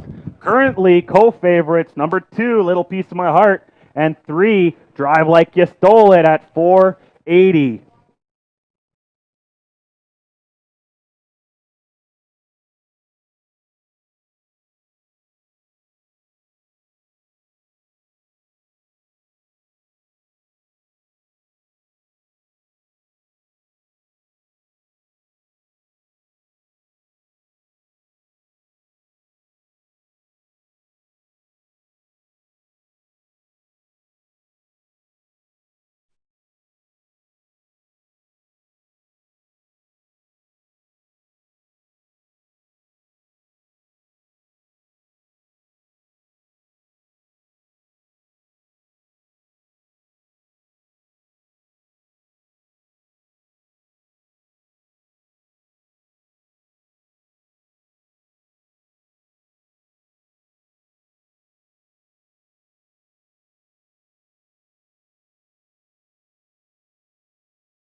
The horses are called to the starting gate for race number 6. Non-winners of 4, Fillies and Mares 5, races, lifetime, Manitoba bred allowed, an extra one.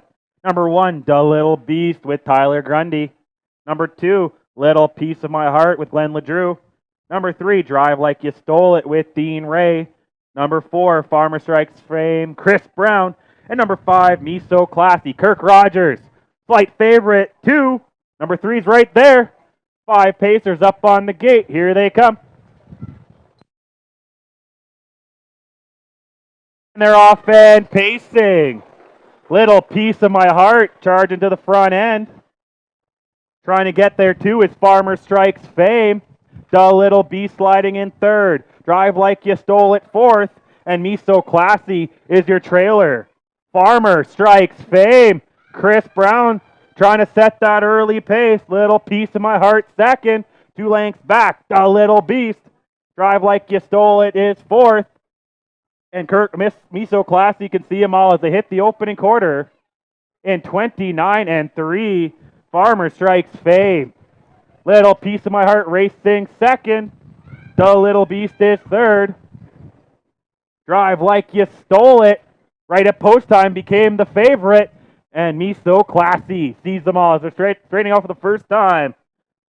Farmer Strikes Fame, still with that early lead. No movement yet. Oh, right when I say that, Little Piece of My Heart pokes nose out at the half.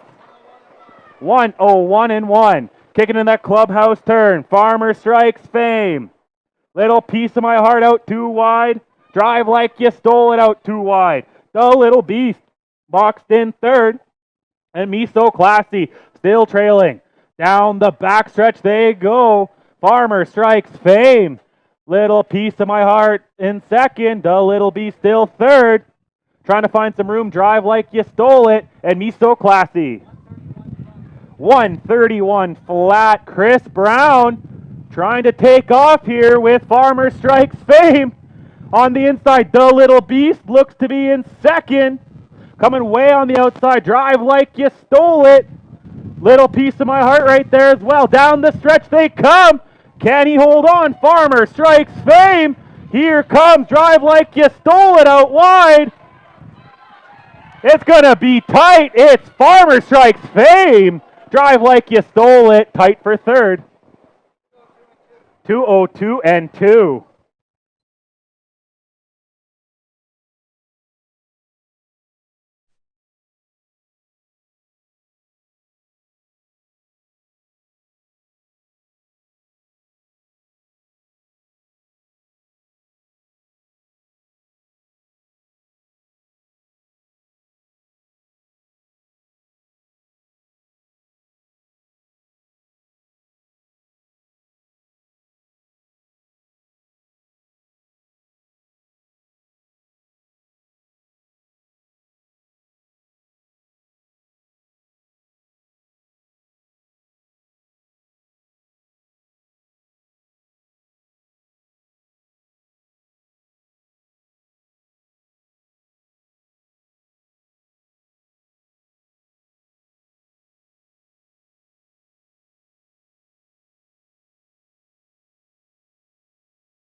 Coming to the winner circles, your unofficial winner of today's 6th race, Farmer Strikes Fame, 4-year-old Bay Mare by Sports Rider in Creek Alley, owned by Trevor Williams, trained by Trevor Williams, and picking up, I believe, his 26th career win, Chris Brown.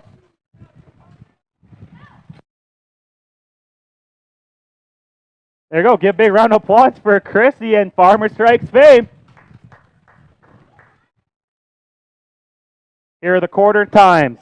They went over the first quarter in 29 and 3, over the half in 101 and 1, over 3/4 in 131 flat, finishing the full mile in 202 and 1. Rundown and payouts shortly.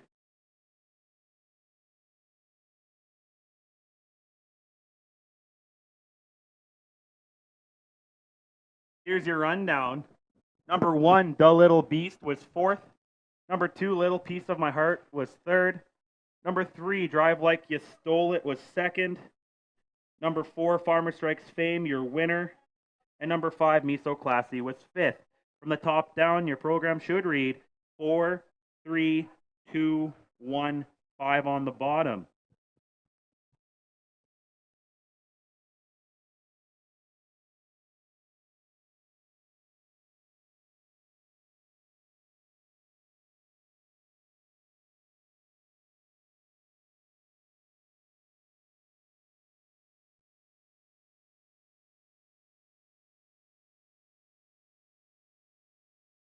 Here are the payouts. Number 4, Farmer Strikes Fame, pays $13.50 to win, $5.50 to place, $2.40 to show.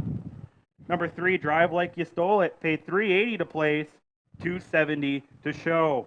And number 2, Little Piece of My Heart, paid $2.10 to show. The $2 exactor, 4-3, pays $42.20. The $2 triactor, 4-3-2, pays $44.90.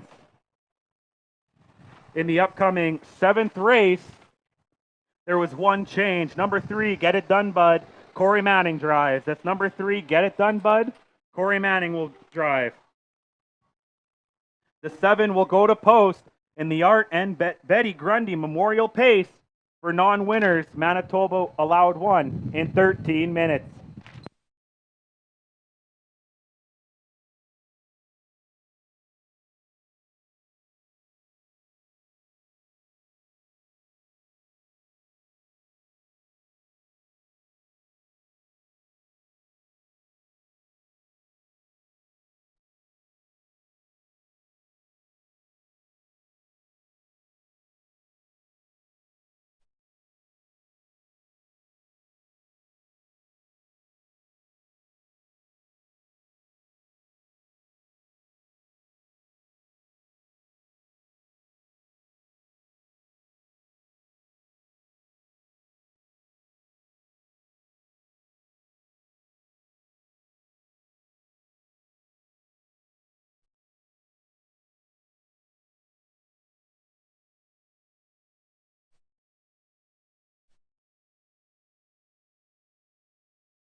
Awesome race there. Race number 6, Farmer Strikes Fame with Chris Brown, picking up his second win of the year.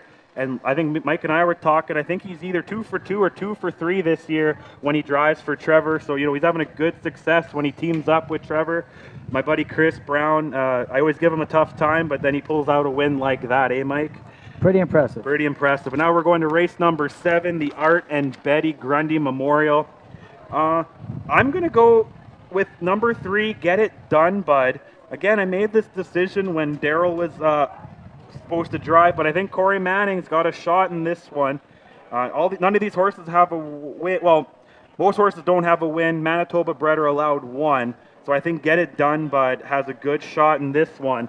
And I keyed this horse in my pick 4, so I really need number 3 to get it done.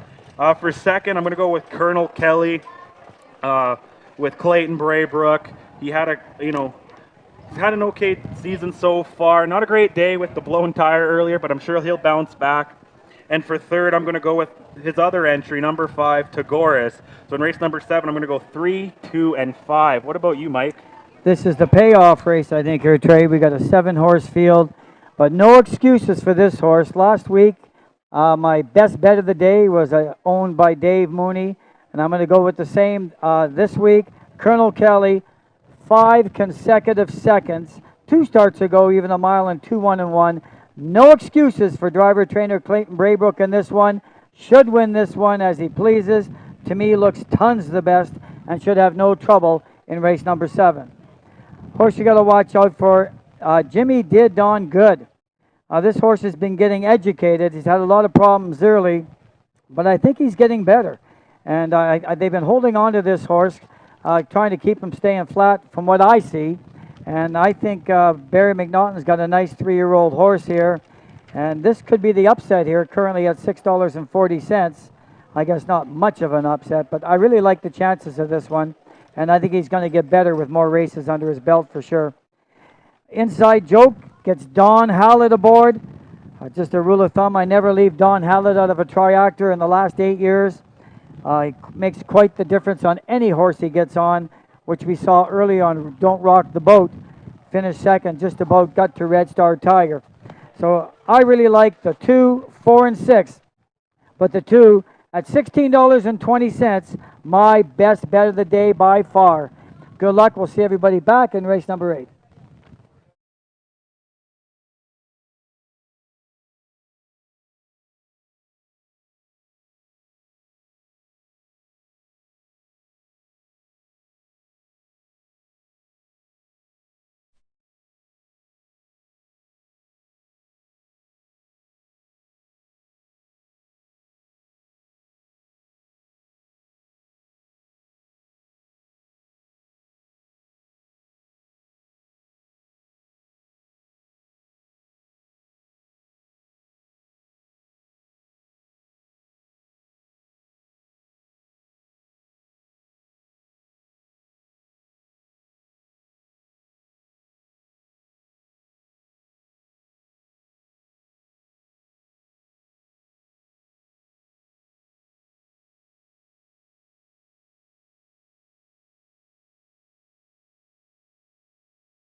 The horses are on the track for post parade race number 7, the Art and Betty Grundy Memorial Pace.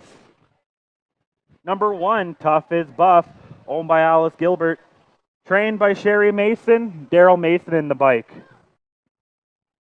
Number 2 is Colonel Kelly, owned by Dave Mooney and Clayton Braybrook, trained by Clayton Braybrook and driven today by Clayton.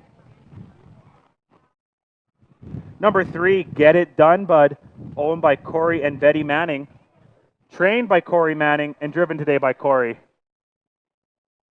Number 4, Jimmy Did Done Good, owned by Barry McNaughton and Roland Ray, trained by Barry McNaughton, Dean Ray in the bike.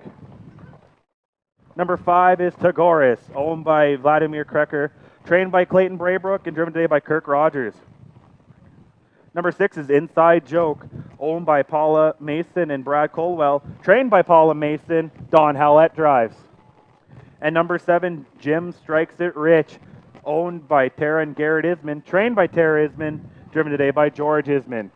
The 7 Geldings will go to post in less than 4 minutes for the Art and Betty Grundy Memorial Pace.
Less than 1 minute to post time. Less than 1 minute until the Art and Betty Grundy Memorial Pace.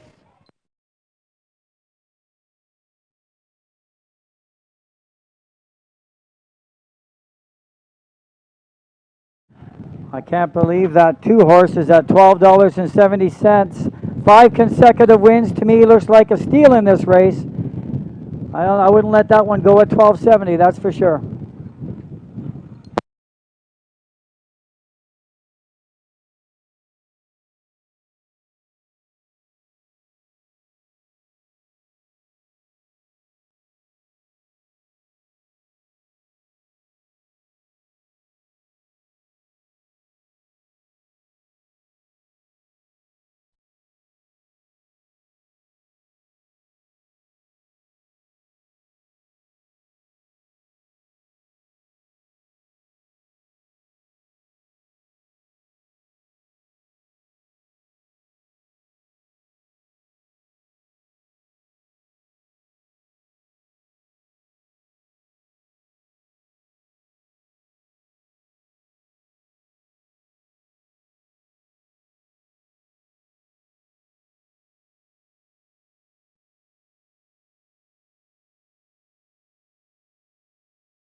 The horses are called to the starting gate for race number 7, Art and Betty Grundy Memorial Pace. Number 1, Tough as Buff, with Daryl Mason in the bike. Number 2, Colonel Kelly with Clayton Braybrook. Number 3, Get It Done Bud with Corey Manning. Number 4, Jimmy Did Done Good with Dean Ray. Number 5, Tagoras with Kirk Rogers. Number 6, Inside Joke, Don Howlett. And number 7, Jim Strikes It Rich. 6 Pacers up on the gate with 1 trailer. Even money spread out. Number 2's your favorite. Here they come.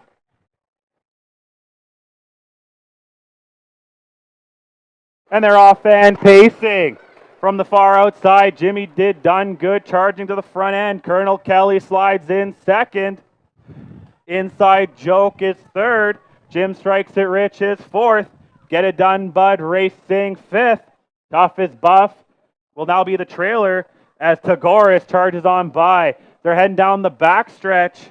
Inside Joke caught too wide. But Jimmy Did Done Good leading at the quarter mark. Colonel Kelly right there in second.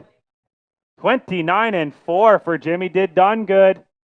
And second is Colonel Kelly. Jim Strikes It Rich is third. Inside Joke is fourth. Get It Done Bud is racing fifth.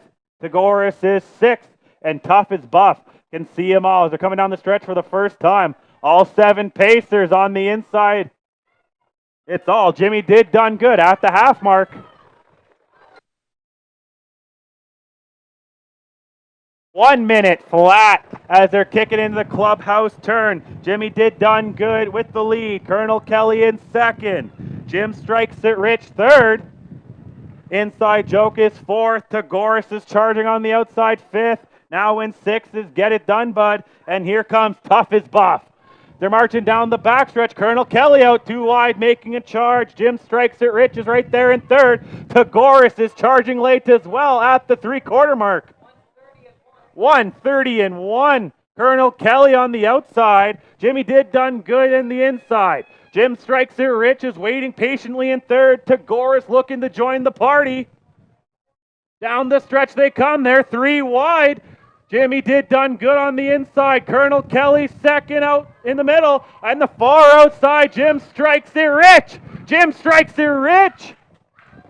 Jim Strikes It Rich with the lead. Jimmy Did Done Good for second. Colonel Kelly for third.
Coming to the winner's circles, the unofficial winner of today's 7th race, Jim Strikes It Rich, 3-year-old Brown Gelding, trained by Tara Isman, owned by Tara and Garrett Isman, and driven today by George Isman. The winner of the Art and Betty Grundy Memorial Pace here in race number 7.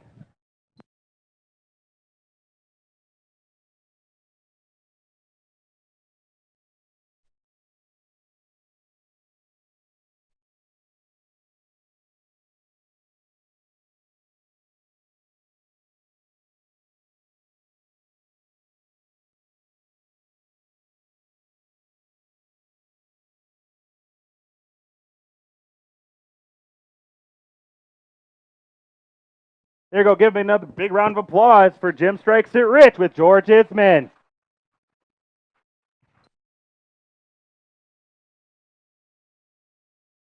Here are your quarter times. They went over the first quarter in 29 and 4. Over the half, 1 minute flat. Over the 3 quarters of 1:30 and 1. Finishing the full mile in 2:01 and 1. Rundown and payouts to be out shortly.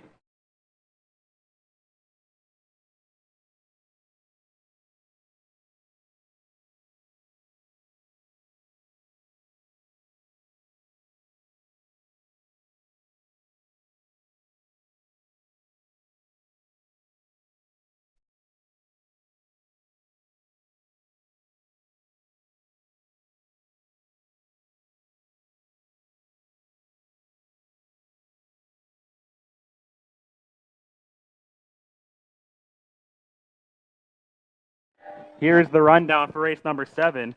Number 1, Tough as Buff, was 6th. Number 2, Colonel Kelly, was 3rd. Number 3, Get It Done Bud, was 7th. Number 4, Jimmy Did Done Good, was 2nd. Number 5, Tagoras, was 4th. Number 6, Inside Joke, was 5th. And number 7, Jim Strikes It Rich, your winner. From the top down, your program should read 6, 3, 7, 2, 4, 5, 1 on the bottom.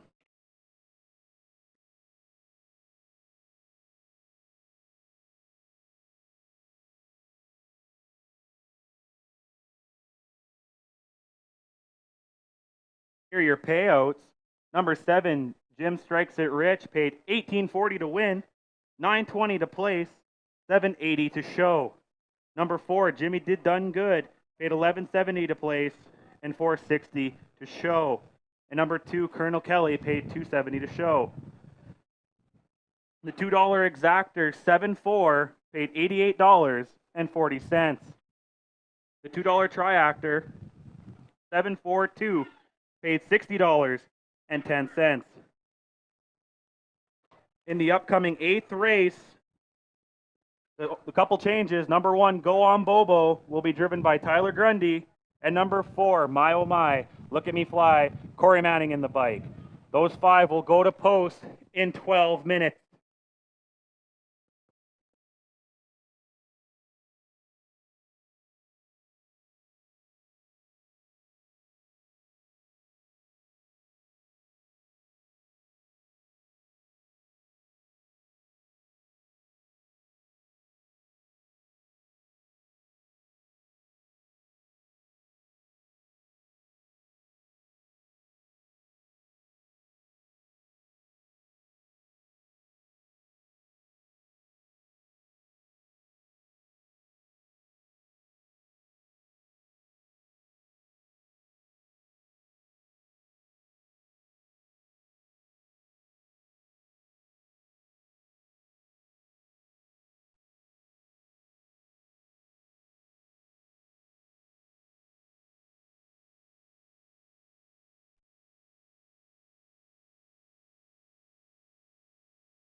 Well, Trey, a little recap on race number 7 there. George Isman with Jim Strike It Rich.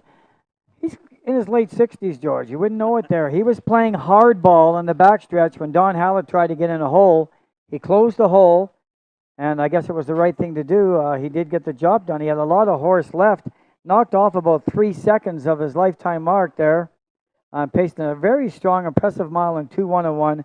Good on George and Tara Isman and Val Isman. We got to give her a little credit too. Let's go right to race number 8. Fillies and Mares. I'm going to go with State Your Case, back-to-back. George Isman wins. You look back in July the 10th, this 3-year-old filly paced a very impressive mile in 2:2 and a piece, won by 8 lengths. Don Hallett drove that day, but State Your Case has been running pretty consistent, and I like her chances in race number 8. Horse, that was my best bet of the day last week, and I'm not doing very well on my best bet of the days, I must admit. Neely's on the money, going to give another shot. Was interfered with early, and I think might have made the difference of that race. Come home pretty poor in 33-4. Definitely, this 5-year-old mare was a lot better than that. You can see Miles, she's paced in 2:122. Should be a major threat against this 5-horse field. Take a long shot for third. Currently at $22. Ollie M with Kevin Hillebrand, driver trainer. Hasn't hit the board in 5 starts, but I just think he happens to be the best of the rest in here. So I'm going to take the 3, 5, and 2 in race number 8. How about you, Trey? Yeah, I agree. I'm going to go back to George Isman on this one as well. State Your Case. This horse has been pretty solid this year, and I like what the Isman barn is doing. For second, I agree with you as well. Nelly's on the money. You had me pretty convinced last week how much you were talking her up. Like you said, it was interfered with, and I think had a little trouble being the trailer as well. Gets up on the gate in this one. So I think Nelly's on the money can definitely be a factor in race number 8. And I went with a different one. I'm going to go with the inside horse, Go On Bobo, with Tyler Grundy. Has been, racing a lot of the 2-year-olds this year. Gets the inside post, gets a chance to race a couple older horses in this one.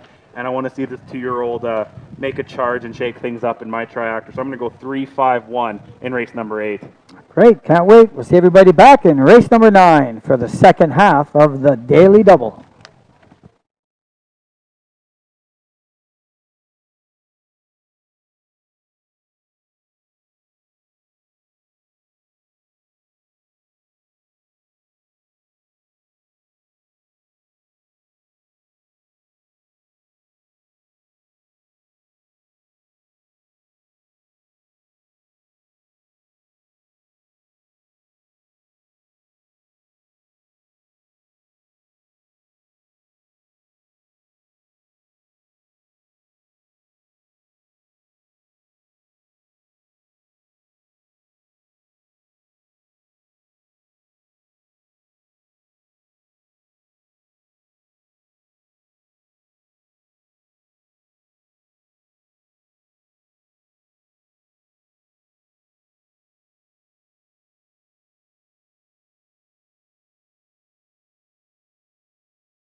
Horses are on the track for post parade race number 8.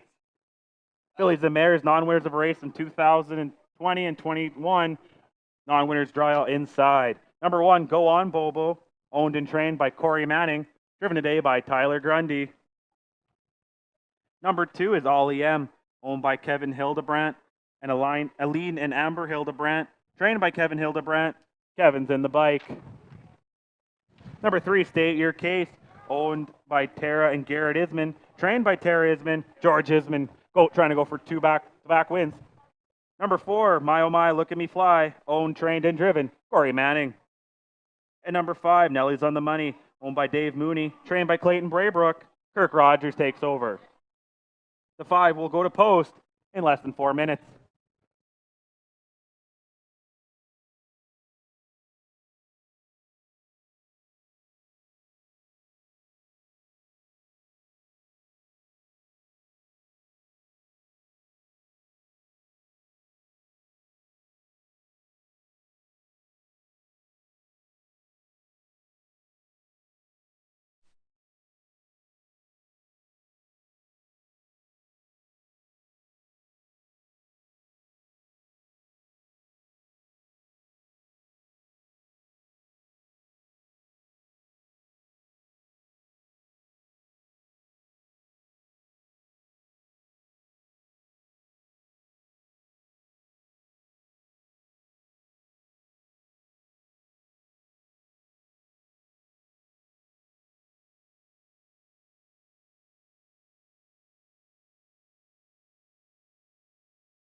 The horses are called to the starting gate for race number 8. Number 1, Go On Bobo with Tyler Grundy. Number 2, All EM, Kevin Hildebrandt. Number 3, State Your Case with George Isman and your post-time favorite. Number 4, My Oh My, Look at Me Fly, Corey Manning. And number 5, Nelly's on the Money with Kirk Rogers.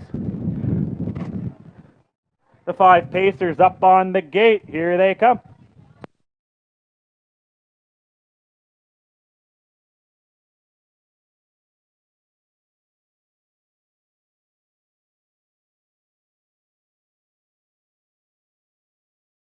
And they're off and pacing. State Your Case, charging to the front end. Sliding in second is My Oh My, Look at Me Fly. Go On Bobo is racing third. All EM racing fourth. And Nelly's on the Money, your early trailer. They're heading down the backstretch for the very first time. State Your Case with George Isman leading the way. My Oh My, Look at Me Fly, patiently waiting in second. Go On Bobo's right there in third. All EM and Nelly's on the Money. State Your Case with an opening quarter of 30-4. Spreading it out a little bit. My Oh My, Look at Me Fly. 3 lengths back. Go On Bobo. But another 5 lengths back to All EM. And now trying to make a move. Nelly's on the Money. They're coming down the stretch for the very first time. State Your Case. My Oh My, Look at Me Fly right there in second.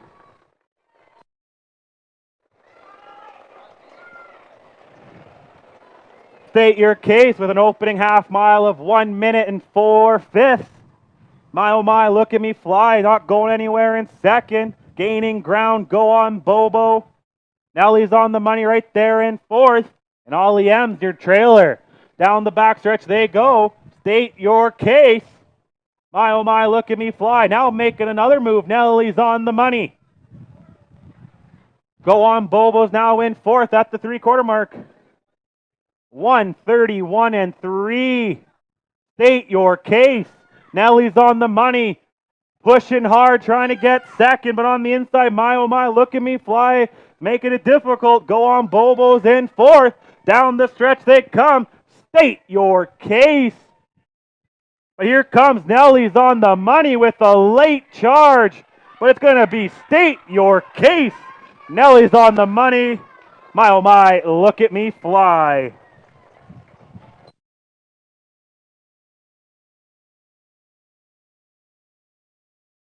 A mile in 2:03-1.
Coming to the winner circles, the unofficial winner of today's 8th race, State Your Case.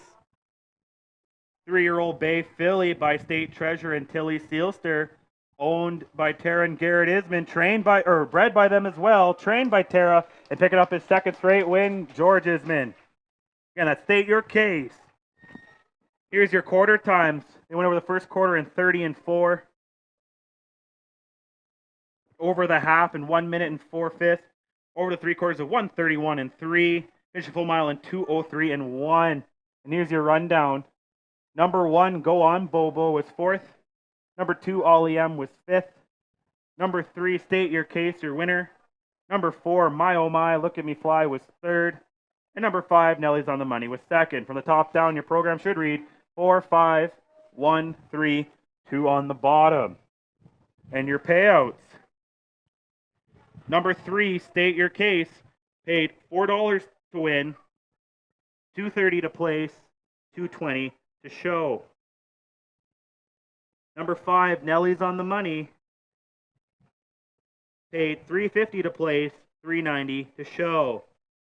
And number 4, My Oh My, Look at Me Fly, paid $2.20 to show.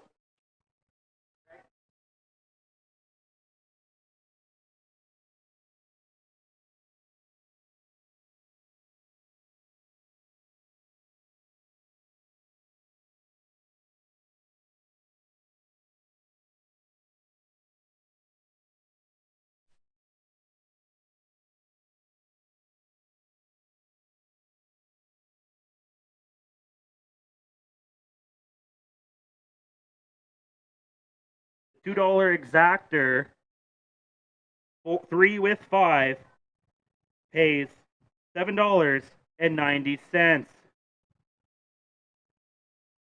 The $2 triactor, 3, 5, 4, pays $11.90. The pick 4, there will be another carryover, $467 going into next week's pool.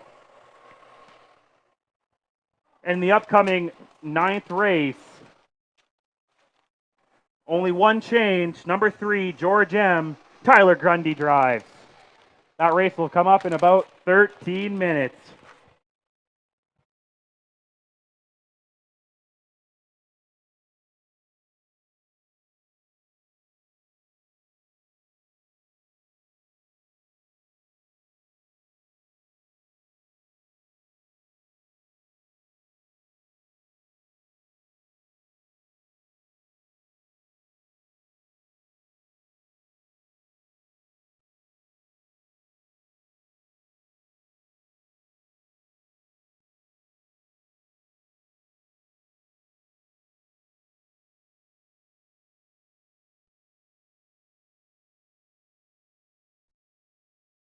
Ladies and gentlemen, just a reminder, next week, the Miami Railway Park will have hamburgers and hot dogs next Saturday. They'll start selling them at noon. So make sure if you're here early to go get yourself a hot dog and hamburger. And we have that pick 4 carryover of over $460. So make sure you tune in here next week at Miami Fair.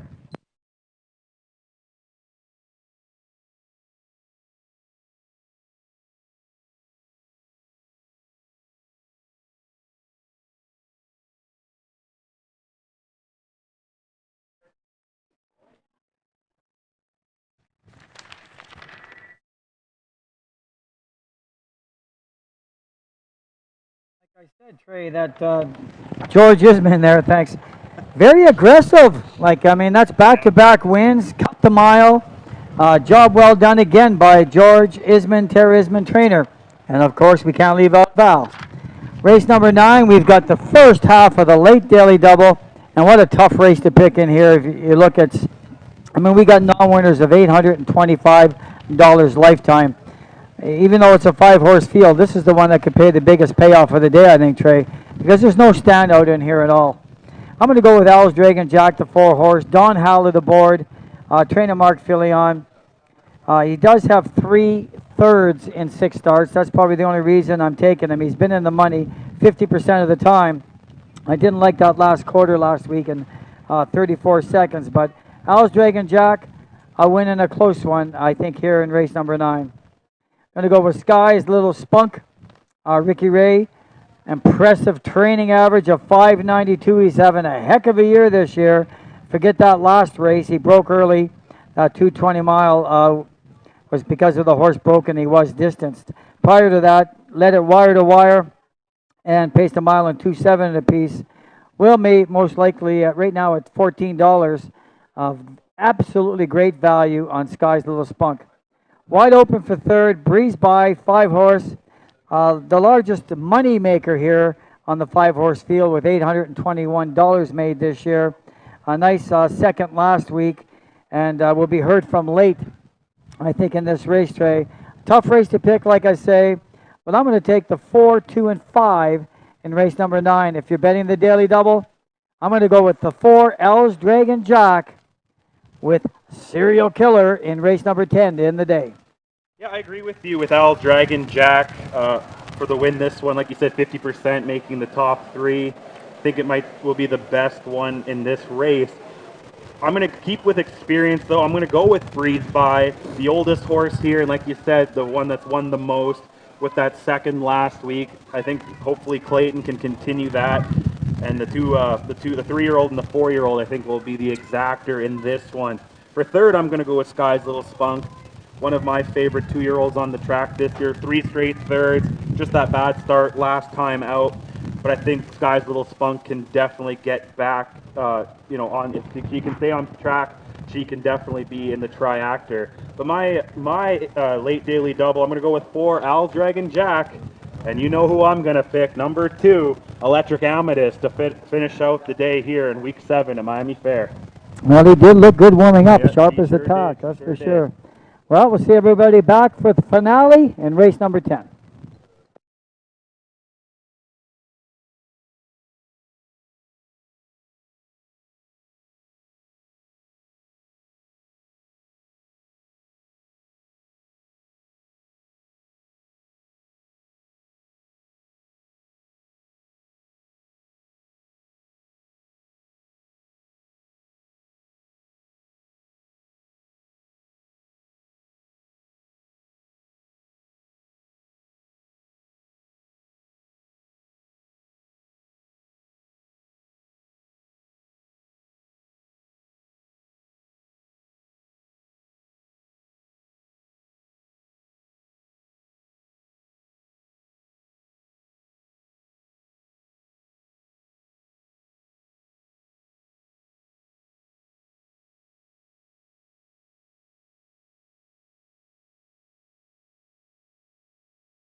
horses are on the track for post parade for race number 9. Non-winners of 825 lifetime. Number 1, Blackjack Charlie, owned by Corey and Betty Manning, trained by Corey Manning in the bike. Number 2, Sky's Little Spunk, owned by Richard Ray, trained by Richard Ray, Michelle Ray in the bike, and is late till post parade. Number 3 is George M., owned by Dave Mooney, trained by Corey Manning, Tyler Grundy in the bike. Number 4, Al's Dragon Jack, owned by W. Drader, trained by Mark Fillion, driven today by Don Howlett. And number 5, Breeze By, owned by James Jeffers, trained by Clayton Braybrook, and Clayton Braybrook in the bike. The 5 will go to post in less than 3 minutes. Number 2, Sky's Little Spunk, went back to the barn due to a flat tire on the bike and will be out shortly. That's number 2, Sky's Little Spunk. Quick equipment change and will be out shortly. Less than 2 minutes to post.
Number 2, Sky's Little Spunk, is now on the track.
There's a quick equipment adjustment on number 5, Breeze By.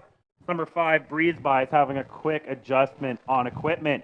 Post time will be up real shortly.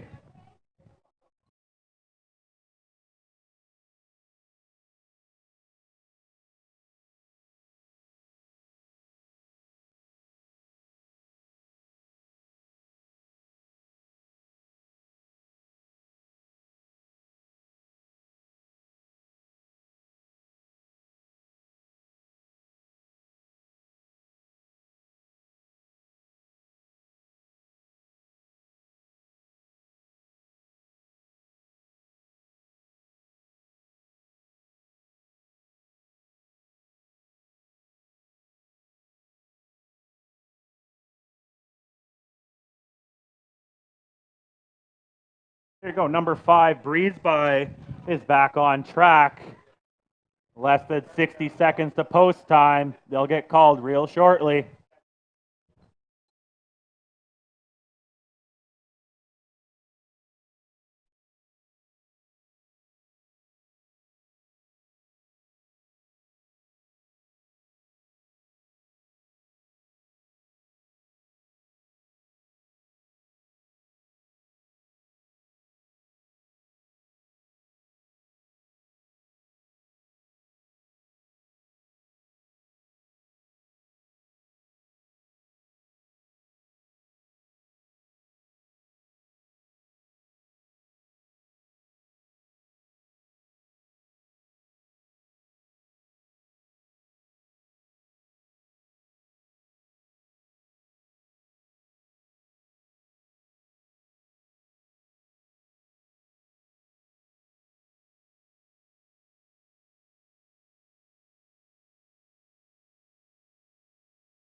The horses are called to the starting gate for race number 9.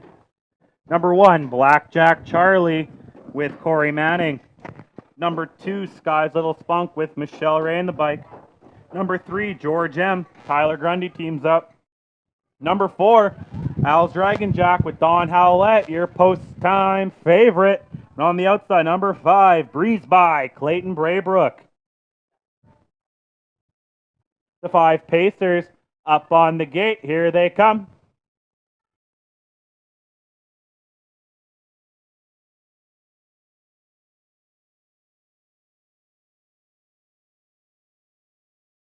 They're off and pacing. Al's Dragon Jack takes the lead. Breeze By trying to find a spot second. Blackjack Charlie. Sky's Little Spunk is fourth. And George M having some early trouble as they're marching down the backstretch. Al's Dragon Jack with about a length lead, but closing is Breeze By. Blackjack Charlie right there in second, trying to catch up Sky's Little Spunk. And seems to be racing flat now is George M. As they're hitting the quarter mark, Al's Dragon Jack. Al's Dragon Jack 32-1 opening quarter. Breeze By racing second. Now there's a break on Sky's Little Spunk. Al's Dragon Jack with about a length lead on Breeze By. Blackjack Charlie isn't going anywhere third. Sky's Little Spunk and George M having their own little race at the back of the pack. They're coming down the stretch for the first time. It's Al's Dragon Jack. 103-1. Kicking in the clubhouse turn. Al's Dragon Jack with the lead. Breeze By pacing right there in second. They're spread out. Blackjack Charlie is third. George M is racing fourth and trying to get back into it. Sky's Little Spunk. Down the backstretch, Don Howlett with Al's Dragon Jack. Taking off Al's Dragon Jack at the 3/4. 134-4. Al's Dragon Jack's gonna get hard to catch him. Breeze Bye's in second. Blackjack Charlie's third. Sky's Little Spunk's coming on though. And your new trailer, George M. Down the stretch they come. Al's Dragon Jack won't be caught today. Breeze Bye pretty safe in second. Battle for third. Looks like Sky's Little Spunk's taking over third, but it's all Al's Dragon Jack. Breeze Bye, Sky's Little Spunk.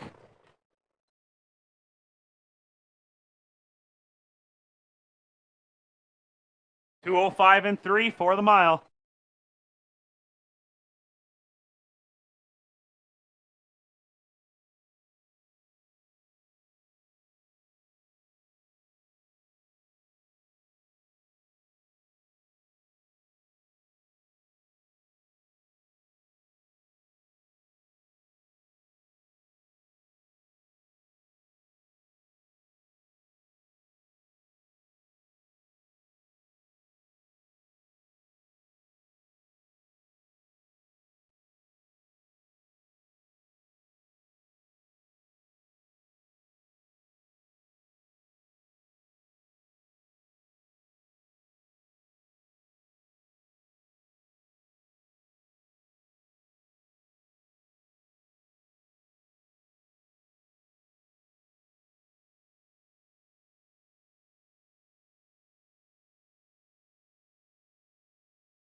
Coming to the winner's circle is the unofficial winner of today's 9th race, Al's Dragon Jack.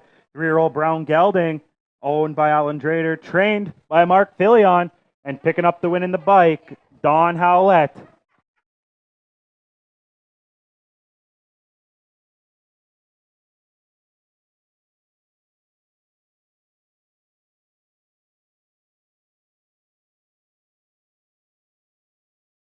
Here we go. Give a big round of applause for Al's Dragon Jack with Don Howlett.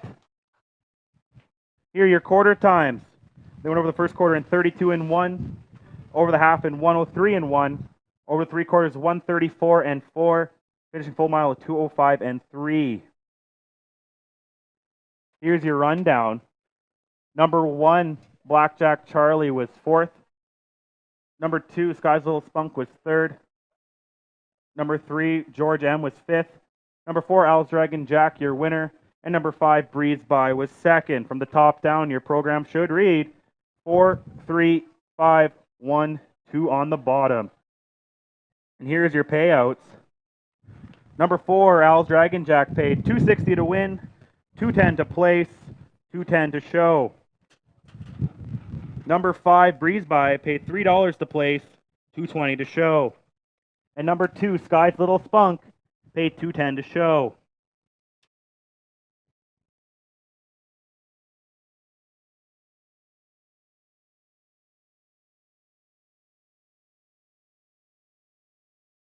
$2 exactor 4-5 paid $9.60. The $2 triactor 452 paid $15.40.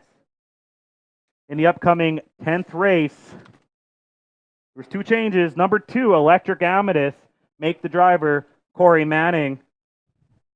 And number 4, Mr. Dillon, is scratched. There'll be about 12 minutes to post and our finale today.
Wow, what a finish there in race number 9. Al's Dragon Jack took care of business with Don Howlett. Congratulations to Mark Fillion and Don Howlett and the whole connection. But before we go into race 10, I want to give a special thanks to my co-handicapper this week, Nathan Bain. He's the announcer at Leamington Raceway down in Southern Ontario. They kick their season off tomorrow, 12 Central. So, make sure we show some support to other small town tracks that help us out as well. Race number 10, I'm going to go with my favorite horse, Electric Amethyst. Had the win last time. I told you, Mike, last time she's going to win. I think she's going to do it again here in this one. Corey Manning back on the bike. He had the win last time, so I don't think much will change there. For second, I'm going to go on the inside, Zippity Zoom, the Isman Barn. George looking for his third win today. That one could cause some trouble. And to round out my triactor, initially I had the 4. Now with him being scratched, I'm going to go to the 5, Serial Killer. I think if he stays flat, he should round it out. He had some good wins to start the season, but had some trouble as of late. So I'm going to go 2-1-5 in my finale. What about you, Mike? Well, I'm going to have to take Serial Killer on top. But like you say, last race had the 6-hole, broke leaving, broke again at the half. And the start before that, he broke leaving as well. So he's going to have to go mistake-free, but he's been pacing miles in 2-1 and 2-2. And I think Don's going to relax this horse and keep him flat. And I think Serial Killer will be the one to beat. But here's the one you got to watch out for, George Isman. 2 wins so far today. He's got the rail again with Zippity Zoom. If he leaves with this one, take a look. No slouch. 6 for 6 in the top 3. And, like second. He's been in the money every time, pacing very good miles in 2-1, 2-2. May even, he is currently the morning line favorite right now at $2.60. For third, I'm going to go with 2 Shoes in this 4-horse field. Michelle Ray drove this horse back on July 17th. Is the only driver to get to the winning circle with this horse, so I like his chances to be close in here. But I'm going to go Serial Killer, followed by Zippity Zoom, and 2 Shoes. Shout out to Heather Williams and Jack Mitchell. I know they're watching, and I hope you made some money. We'll talk to everybody next week, and I think that win 4 tray is going to go to about $1,000. We'll be happy to see that. We'll see everybody out next week. Have a good rest of the day.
The horses are on the track for post parade. Race number 10. Just a quick note, the colors are slightly different on the horses in race number 10. Number 1, Zippity Zoom, owned by Tara Isman, trained by Tara Isman, George Isman in the bike. Number 2 is Electric Amethyst, owned, trained, and driven by Corey Manning.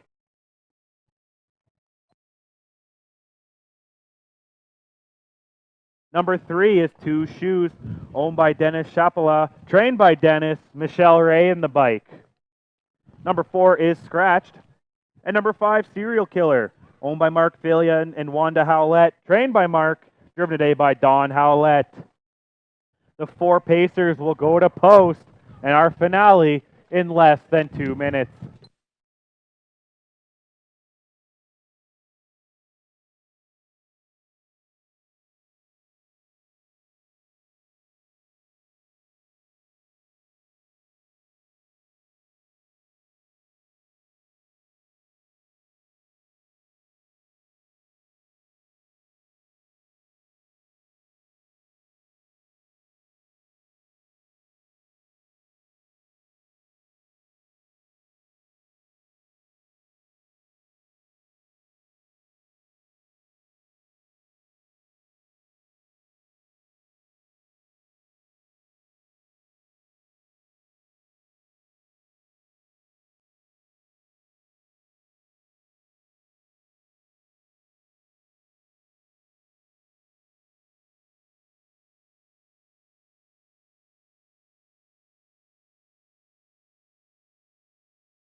The horses gather in the backstretch. Mark your calendars. Red River X returns August 27th to September 6th in Winnipeg. And they're getting called for race number 10, our finale here. Thank you for joining us.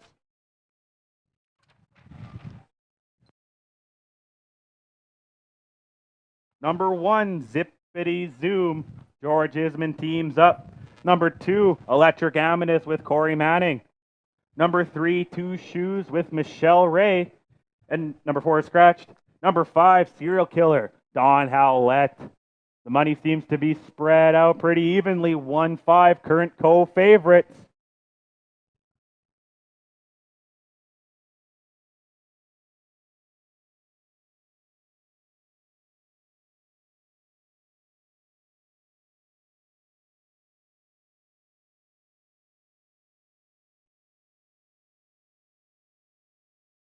4 pacers up on the gate. Here they come.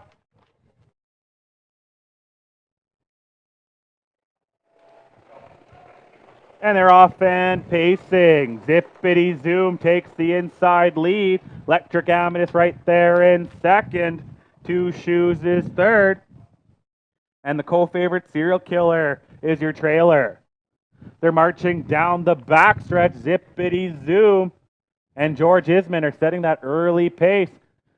Electric Amethyst, though, right there in second. Two Shoes giving no quarter. And about 4 lengths back, Serial Killer.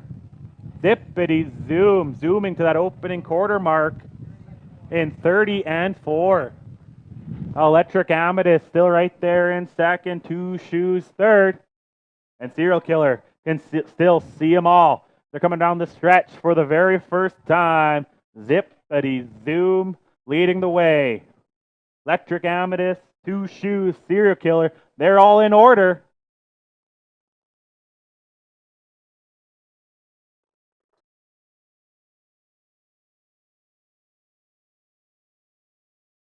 Zippity Zoom doing that first half mile in 101 and 4 as they're kicking in the clubhouse turn. Two Shoes is the first to make a move. Zippity Zoom still leading the way. Electric Amethyst fighting for second. And the new still trailing, Serial Killer. Marching down the backstretch. Two Shoes charging to the front. Zippity Zoom trying to leave.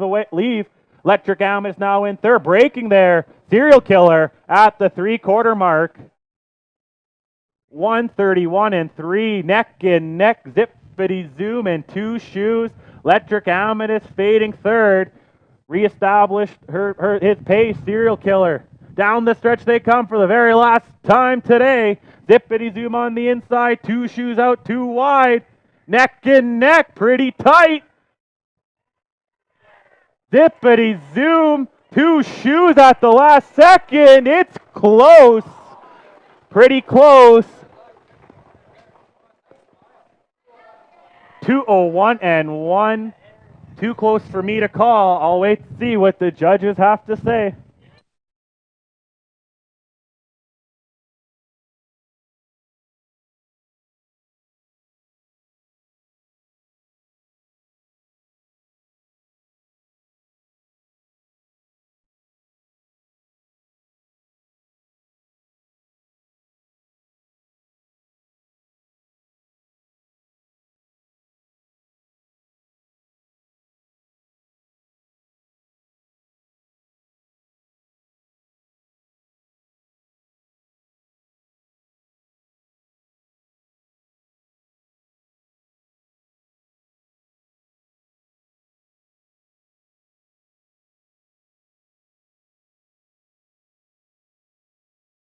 At the wire, number 3, Two Shoes by a nose.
Coming to the winner circles, your unofficial winner of the finale 10th race. Two Shoes, owned by Dennis Chapelat, trained by Dennis, driven today by Michelle Ray. Here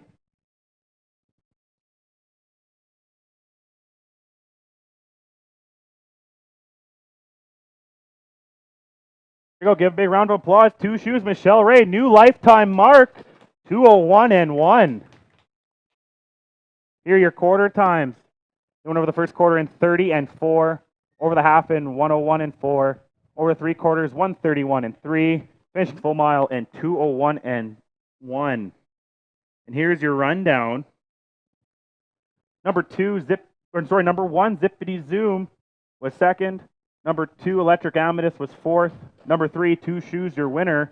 Number 4 was Scratched. And number 5, Serial Killer was third.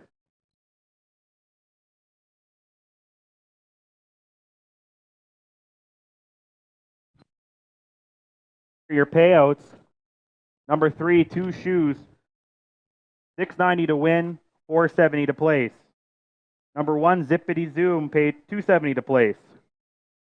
The $2 exactor 3-1 paid $10.20. The $2 triactor 315 paid $23.60. The $2 daily double 4-3 paid $13.60.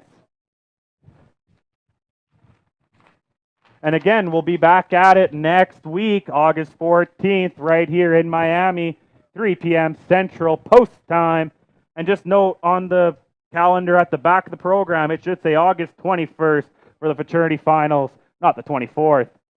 You can't make it out here, watch and wager, hpibet.com, or watch on our website, manitobaharness.com.